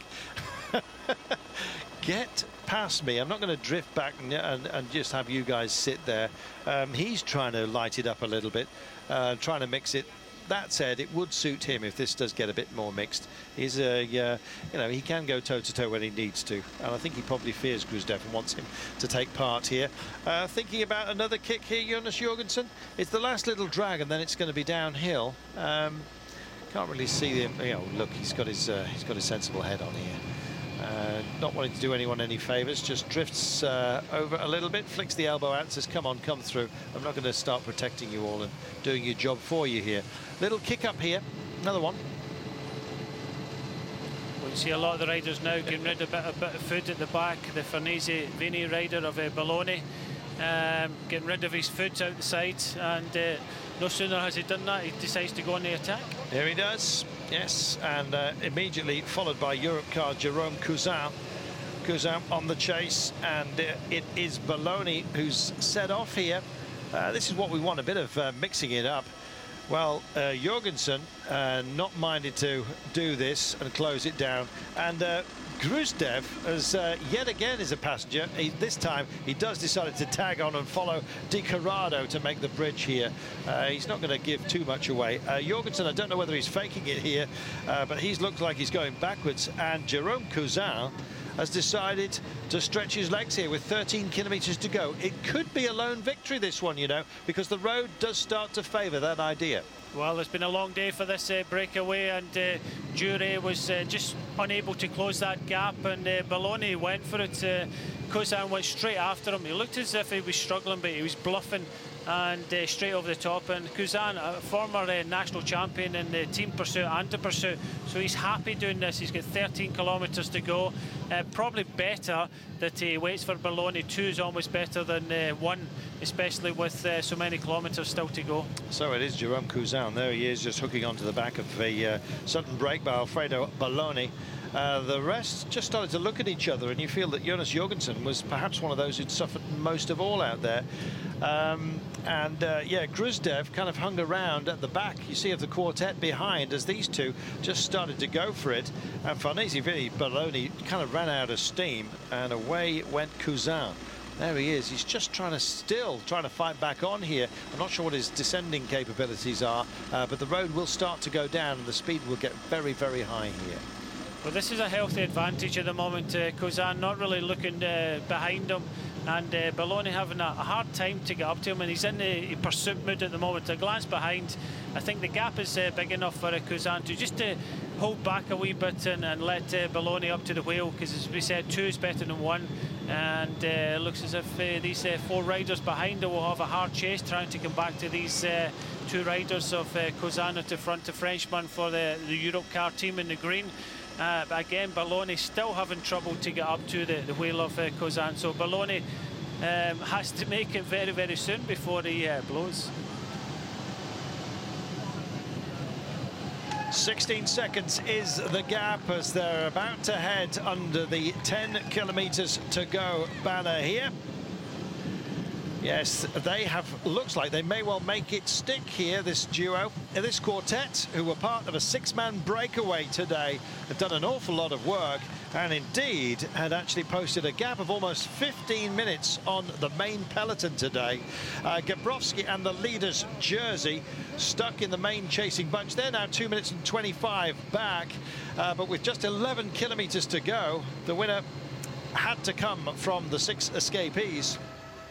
They've started fighting amongst themselves, and they have indeed gone under the 10k to go marker as we speak. And it's Jerome Cousin of Team Europe Car and Farnese Vini Italia and Alfredo Bologna, and a dog getting involved again here, just telling everyone what he thinks of them. We've had a couple of loose dogs today, and Spectator doing a proper job there, just of controlling the beast without doing too much damage, thankfully.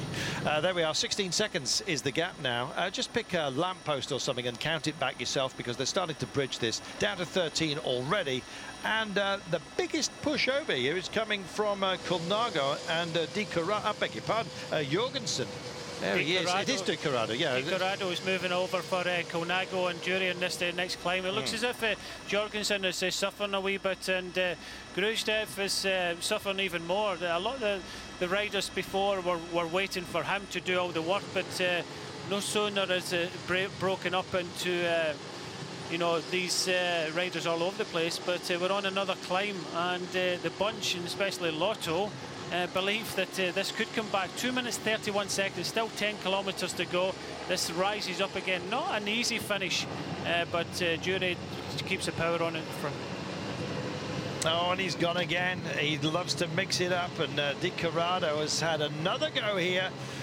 As soon as you get over the crest, and my memory not serving me right after we came through today, we just come past the quarry here and the brick makers, and this looks like it might well stick. Just look at the demeanor of the other five here. Oh, and Fanesi Vini's Balloni really does look like he's struggling. He's just getting back onto Jorgensen here. Now then, how much of a passenger and how much has Dimitri Gruzdev saved? He looked like he was struggling a little while ago, but then we were saying the same thing about Andrea Di Corrado, and he suddenly decided to hit out here. 9 to go now, and 2 minutes and 31. These 6, they have been brave, but you just can't tell. Great poker players, all of them, I think. There he goes, proper kick. Nobody minded to respond to it. Thought they'd let him hang out there for a little while. And yeah, we'll get a time intersection for you in just a few moments' time, but it looks to be around about 10 seconds as we are just now. As soon as he goes over that, they'll give you an intermediate split between they and these followers. Gruzdev of Astana flicking his elbow out, saying, come on, help me out here, and nobody's going to be minded to do that. He clearly is the freshest after his passenger duties today. He wasn't going to do anything else under team orders because he didn't want to threaten the man who is second in the rankings, Alexander Diachenko. The leader, incidentally, Gabrovski, hasn't been able to do the wonder stuff that he was doing yesterday, winding in escapes solo. And so he's been a bit quiet today, but he will remain in that leader's jersey because the gap amongst the escapees here has tumbled to just over 2.5 minutes now with 9 to go. It'll be 8 in just a few moments' time. There we go, another kick. After you just regroup yourself, you can have another look at this, and Breton Schuller and Duret decided to go again. He was the main threat today. In fact, he was our virtual leader for much of the day. 5 minutes and 17 was his deficit on the leader, and the gap was as much as 15 minutes, or just shy of that by about 10 seconds, I think. So there we are. Do you still think care to change your mind as to who might get this one? No, I think you know, it could go anyway at the moment. This rider has got 25 seconds. Di Corrado of the Colnago team, he's not really looking to behind him. It's more negative riding from the other riders in the breakaway, but still there's a bit of energy. They just, you know, Jorgensen looks as if he's one of the weakest, and you know, he's still there, and you know, it's more negative riding and not willing to tow anybody else up. You can just see they're, you know, almost freewheeling. It's been a long day for them, and everybody just you know, waiting to go on the attack, while Di Corrado is gaining even more time, 25 seconds now. Well, the Breton Schuller rider Sebastian Duret in the pale coloured jersey there, just behind him the lighter blue of Astana and Dimitri Gruzdev. And tagging alongside for the ride at the moment is Jonas Jorgensen, who's done much of the work today, and he was the one who first started to mix it up here amongst the 6 escapees. But there we are. He's cracked them after cracking a few mirrors this morning. There he is, 31 seconds he's got, and he's going to come over the rise here. Our friend from Colnago, Andrea Di Corrado. Well, he may not win a beauty contest, but he might well win today. If these guys still keep looking at each other, he's going to have an easy ride of it when he crests, Brian. Yeah, he's not too far to the top of this climb, and then it's going to roll in all the way to the finish. It really depends if Gruzdev, Jorgensen, Duret, Kozan and Balloni help each other out to bring back for the win, because at the end of the day it's 5 against 1. Surely they're not you know, going to be riding negatively all the way to the finish and let Di Corrado take the stage win. So there's going to come a time as one of the Bretagne How's he going to get off that? Jump off it. Yeah, I know, it's a long way down. Yeah, we make it look, boom, out the way, bump. Not bad at all. Clean house. Try that later. No, thanks. 31 seconds now, the gap between this man, Di Corrado, who's decided to give it a go. Andrea really is stretching, and here he's about to crest, and it will be a happy run in for him, I think. Because 33 seconds, I don't think they've given him enough respect here. The chasing group being led by Dimitri Gruzdev. I think it might well be a victory for Colnago. We were saying over the last couple of days, they've had men in the front and they've been doing most of the work, it seems, for teams that were struggling by leading the peloton. And finally, they're going to get what looks like a victory here today. The clock is starting to expand even further. Yeah, 36 seconds with 7 kilometres to go. They really need to have a chat with each other. Jorgensen looks as if he is the weakest. 40 seconds now. They have to have a chat with each other and say, look, come on, we're riding for second and we don't all ride together. So we'll have to wait and see as we see the chase is really going out the main peloton, and as we see them starting to attack. Yeah, Gabrowski, incidentally, has actually tried to stay with these boys here. There he is in the leader's blue jersey with the green shorts of the Konya Turku team. He is, and he's really stretching it now. Look at this. He's determined to be nearest amongst everybody here. He does not want the likes of Romain Bardet to get away from him. Yeah, it's Sylvain Georges at the front. Bardet goes right over the top of him, and reaction straight away with Grabowski, and sort of attacking. We've seen this yesterday. Nobody's going to get away. Grabowski in this condition is not going to let anybody go. Yes, one of the Salcano riders is having a look here, possibly doing a favour to Gabrowski, I might add. 2 Turkish teams, why not? But yes, he did a good job there on Romain Bardet. Nearest man to him in the general standings overall is Diachenko of Astana, 1 minute and 33. But Bardet is a strong rider, 2 minutes and 1 down. He is in 5th place overall, and so just keeping tabs on him. 40 seconds now, the gap between our race leader or our stage leader here, Andrea Corrado of Colnago, and the rest. And there he is, head of the race. And this the gap, 40 seconds. It may well have closed by just a couple of seconds, but it's a long way down, and I think this little drag that he's got to go over here, nothing too serious. You can see the speeds are quite high. He's going to enjoy a run in here, I think, while these guys have just been asking questions of each other instead of having some answers. Well, just look, we just saw a glimpse of the 5 riders behind of Gruzdev, Jorgensen, Jure, Kozan, Belloni. They've all decided, they must have had a chat and say, look, we're riding for second place if we don't help each other. So they've all committed themselves and they're starting to help and ride.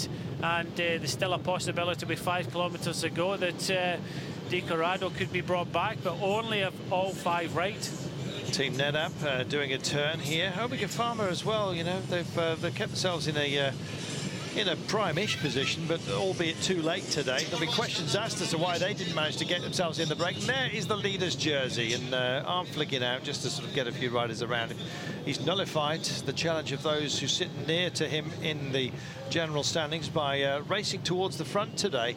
His teammates have done a terrific job for him with 5 to go. That gap between Corrado, incidentally, and Di Corrado of Colnago and the other 5 chasers is now 31 seconds, and confirmation it is 2 minutes and 16 back to the main bunch. There he is. Well, he's chugging away, you know. 34 seconds now the gap, and it's looking like this is going to be his. If it's a minute for 10k, then 30 seconds for 5, and he's well within that possibility. Look at this, speeds are high, and they're all trying to keep a little bit safe here. Question for Greipel: do you want me to go and help you out? And Greipel says no. I'll just ride this one home. Yeah, too exactly. late. We said that kilometres ago, yeah. But With 34 seconds, all five riding, if all five of the riders still in this group in front of Gruzdev, Jorgensen, Dure, Kozan and Bologna, if they all commit to each other, there's still a possibility of coming back to this rider. There is a small incline with about 2 kilometres to go, then it's kind of downhill all the way to the finish, but he's doing a fantastic job at the moment. Colnago have ridden so much at the front for the sprint. They've decided to change tactics, put a rider on a breakaway, and at this moment in time it seems to be paying off, but there's still a long 4 kilometres still to go. When you've been out front since about to 12 kilometre mark in this 178 kilometre stage, in this hot day, you'll be feeling every metre. Absolutely. Well, he's doing the job that his team have failed to do the last couple of days. They really have laid it down, Colnago. And he's done the business here. Timed his break to perfection. Others were thinking about it, but he's the man who's actually gone ahead and done it. And I think the heart's gone out of them as well. They're going to battle for second place here. 34 seconds. It was 37 a few moments ago. Yeah, we'll see how they go here. I'm enjoying this, Brian. The cat and mouse up front. It would be a worthy result, I think, for Colnago. They have been brave over the last couple of days. No, it's nice to see a breakaway succeed, and giving them 15 minutes, especially when you've got a continental team with the lead in this race. It would all come down to whoever's wanted to help at the front. 3 kilometres to go, 37 seconds. It does look as if De Corrado for Colnago is going to pull off this win, but not unless he cracks big time. But still looks as if these 5 riders just behind him are prepared to chase him down. But 2 kilometres to go now. This is a small rise. It looks as if he's got this one in the bag. Yeah, he's only a young man, 23 years of age, and was a stagiaire with United Healthcare last season. And so this is going to be the biggest win of his career, his young career so far. Maybe you'll see an awful lot more of him. He's ridden with some wisdom today. And I don't know, maybe they thought the young man would just blow up. Well, he hasn't done. He's blown them away here. 2K to go then for our leader. He'll be coming under the Flamme Rouge before you know it. And yes, it's gritted teeth for the Kaya Royal boys who are on the front at the moment. But the leader's blue jersey is within the bunch. There it is, tightly on the inside of the road here. Katusha just getting themselves into position. And also Team Type 1. They're going to be racing off to try and put some gaps, maybe, if they possibly can. But no doubt about it, this man is heading for victory here. His last little push, and then it's down into town here. He'll suddenly just go off a shelf as you zoom in. And he'll enjoy this run for home, I can tell you. It's going to be his biggest win. Yeah, this is a small rise, and you can just see he's absolutely toiling up at his support vehicle, giving him as much help as possible. But he's got enough in the bag, 40 seconds, as we say, he toils up at. And so do the others as Dure decides to go for second place in the left-hand side. Just to crest this hill, you're into the last kilometre, and it's a fast finish all the way. Well, being a Breton, he knows hills and he knows how to ride them, and he's just trying to stretch them a little bit. Gruzdev has done a proper team job today. I think those in the escape group would have felt a bit miffed if he'd actually gone on to do it. There's the Tour of Turkey leader, Ivayo Gabrovski. And he's done some decent work today as well. Whenever anyone's gone, he's gone with them. Look, he's very much aware of what's going on around him. And yeah, I think Europe Cars, Jerome Cousin as well, clearly just fancies something out of this. It's all about second place because the man out front is Andrea Di Corrado. And if they don't switch back to him fairly shortly, they're going to miss him come in. Here he is. It's been his day. What a brave run it has been.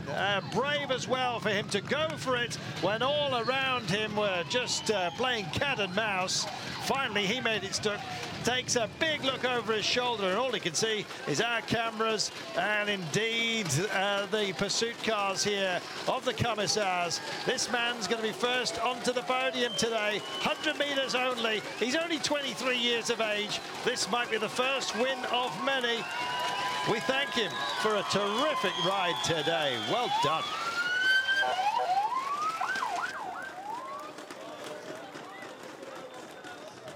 4 hours and 30 in the saddle.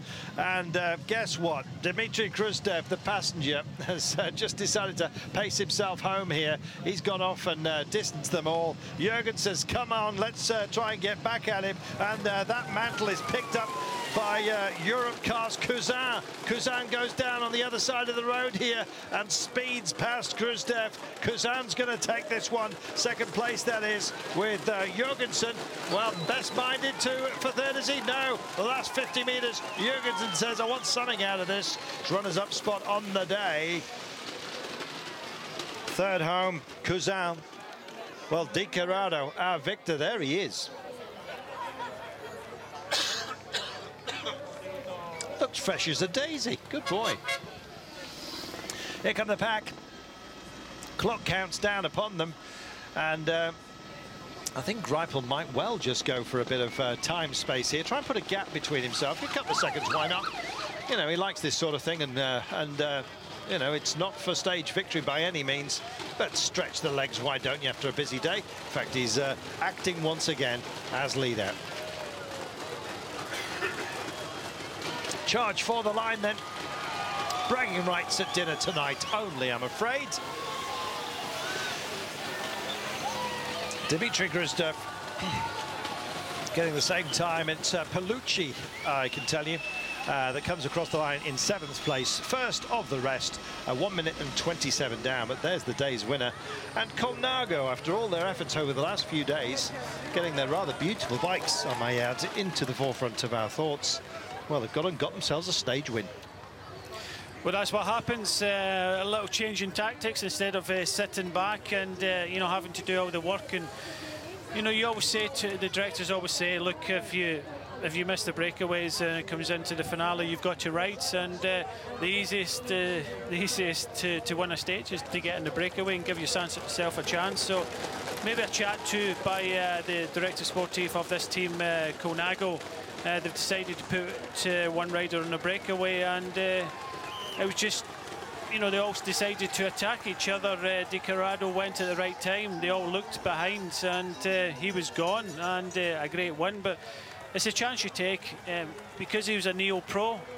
They don't know what he's really capable of. Give him his opportunity. He's taken it with both hands today, and what a fantastic win for this young man. Well, his card will be marked from now on. You know, he's got absolutely, well, not zero, but very, very little, certainly since turning pro. To his palmarès, well, he has now. He's got himself a win. What a way to start. What a way to open your account. Good man. Let's see what he meant to. Thanks, incidentally, to all of you who've been on Twitter today. You really have kept it alive today. Thanks to all of you. If you'd like to spare us any more thoughts today, then it's Carlton Kirby, C-A-R-L-T-O-N-K-I-R-B-Y. Or Bry Smithy, B-R-I-S-M-I-T-H-Y, if you'd like to join the fun. And apparently we've got some neo-tweeters as well today who've decided they just couldn't resist any longer than giving us some of their thoughts, and that's always a pleasure. You know, I like to see naked ambition and youthful exuberance rewarded occasionally. No, it's great. He did take his chance, and when Cousin won with Balloni, we thought, you know, that could stick, and we had the next small climb, and it all came back, and this man decided to have a go. He went from the front, he just went to the right-hand side of the road, and they all looked at each other. It was just the way he rode the final few kilometres. He never looked behind him, concentrated on the job to be done, and you know, with that gap, all the other five decided to look at each other. Okay, they decided to ride a wee bit more, but again, when you've had Khrushchev for Astana riding at the back, they decided, right, we'll wait to you to do most of the chasing. And for me, Khrushchev never really had it. And again, another great team win. Just goes to show you a wee bit kind of change in tactics. Get someone in that breakaway, and you never know. You put yourself in with a chance of a win, and he's grasped it. He is the youngster of the team, and look at that, they're just messing with him. He's got to practice his celebrations. He tried to punch the air. He was so tired, he almost punched his handlebars. But yes, Andrea Di Corrado, remember that name. You've seen him unveiled here. He's taken it for Colnago today. Jorgensen of Saxo Bank finished messing about. and came home second today, same time as Cousin. Then it was Belloni, Duret, Guzdev, with Palucci leading the rest. It means that overall, Grabowski, Gabrovski keeps the leader's jersey, 1 minute 33 ahead of Diachenko of Astana, and Kaya Orel's Undonov is 1 minute and 38 down. Palomares 1 minute and 44 with Romain Bardet, who tried something slick there to put a bit of time between himself and Gabrovski, remains at 2 minutes and 1 second down. So here we are. This was the cat and mouse at an end. Second place was all they were going to get, and I think Dmitry Gruzdev could possibly have taken this. But you know what? I think there would have been flying mineral water at the dinner had he done so, after these guys had done most of the work today. And Jonas Jurgensen of Saxo Bank, it was that brought it in. Look at that. Looks back and says, "You could have done it." Damn, he says. You could see he wanted to swear, but he knows we can lip read. Glorious day, fabulous backdrop. There's your general standings. Marmaris to Tugu Tres. Gabrovski, our leader. Diachenko, 1 minute and 33 down. I think we've done this already, but Romain Bardet, who tried the cheekiness, just couldn't get away and put any time between himself and those who were out there. Thanks again. It's been a pleasure. Tomorrow, stage 6. We're heading to Kuzdazi. Hope you can join us for that. Today's been a joy. Expect more effort tomorrow.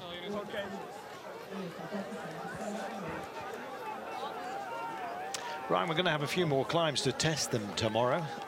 It'll be the last of the lumpy stuff before the sprints. Yeah, we've got the last of the lumpy days from Bodrum to Kusadasi, so it'll be another interesting stage. Well, thanks for your company today. Another stunning day weather-wise. Yes, riding-wise, well, an interesting one. It was something to behold if you happen to be a fan of escapees. They brought it in, and one man in the end went on his own. From me, Carlton Kirby, and Brian Smith, hope to have you along for the ride tomorrow. For now, bye-bye.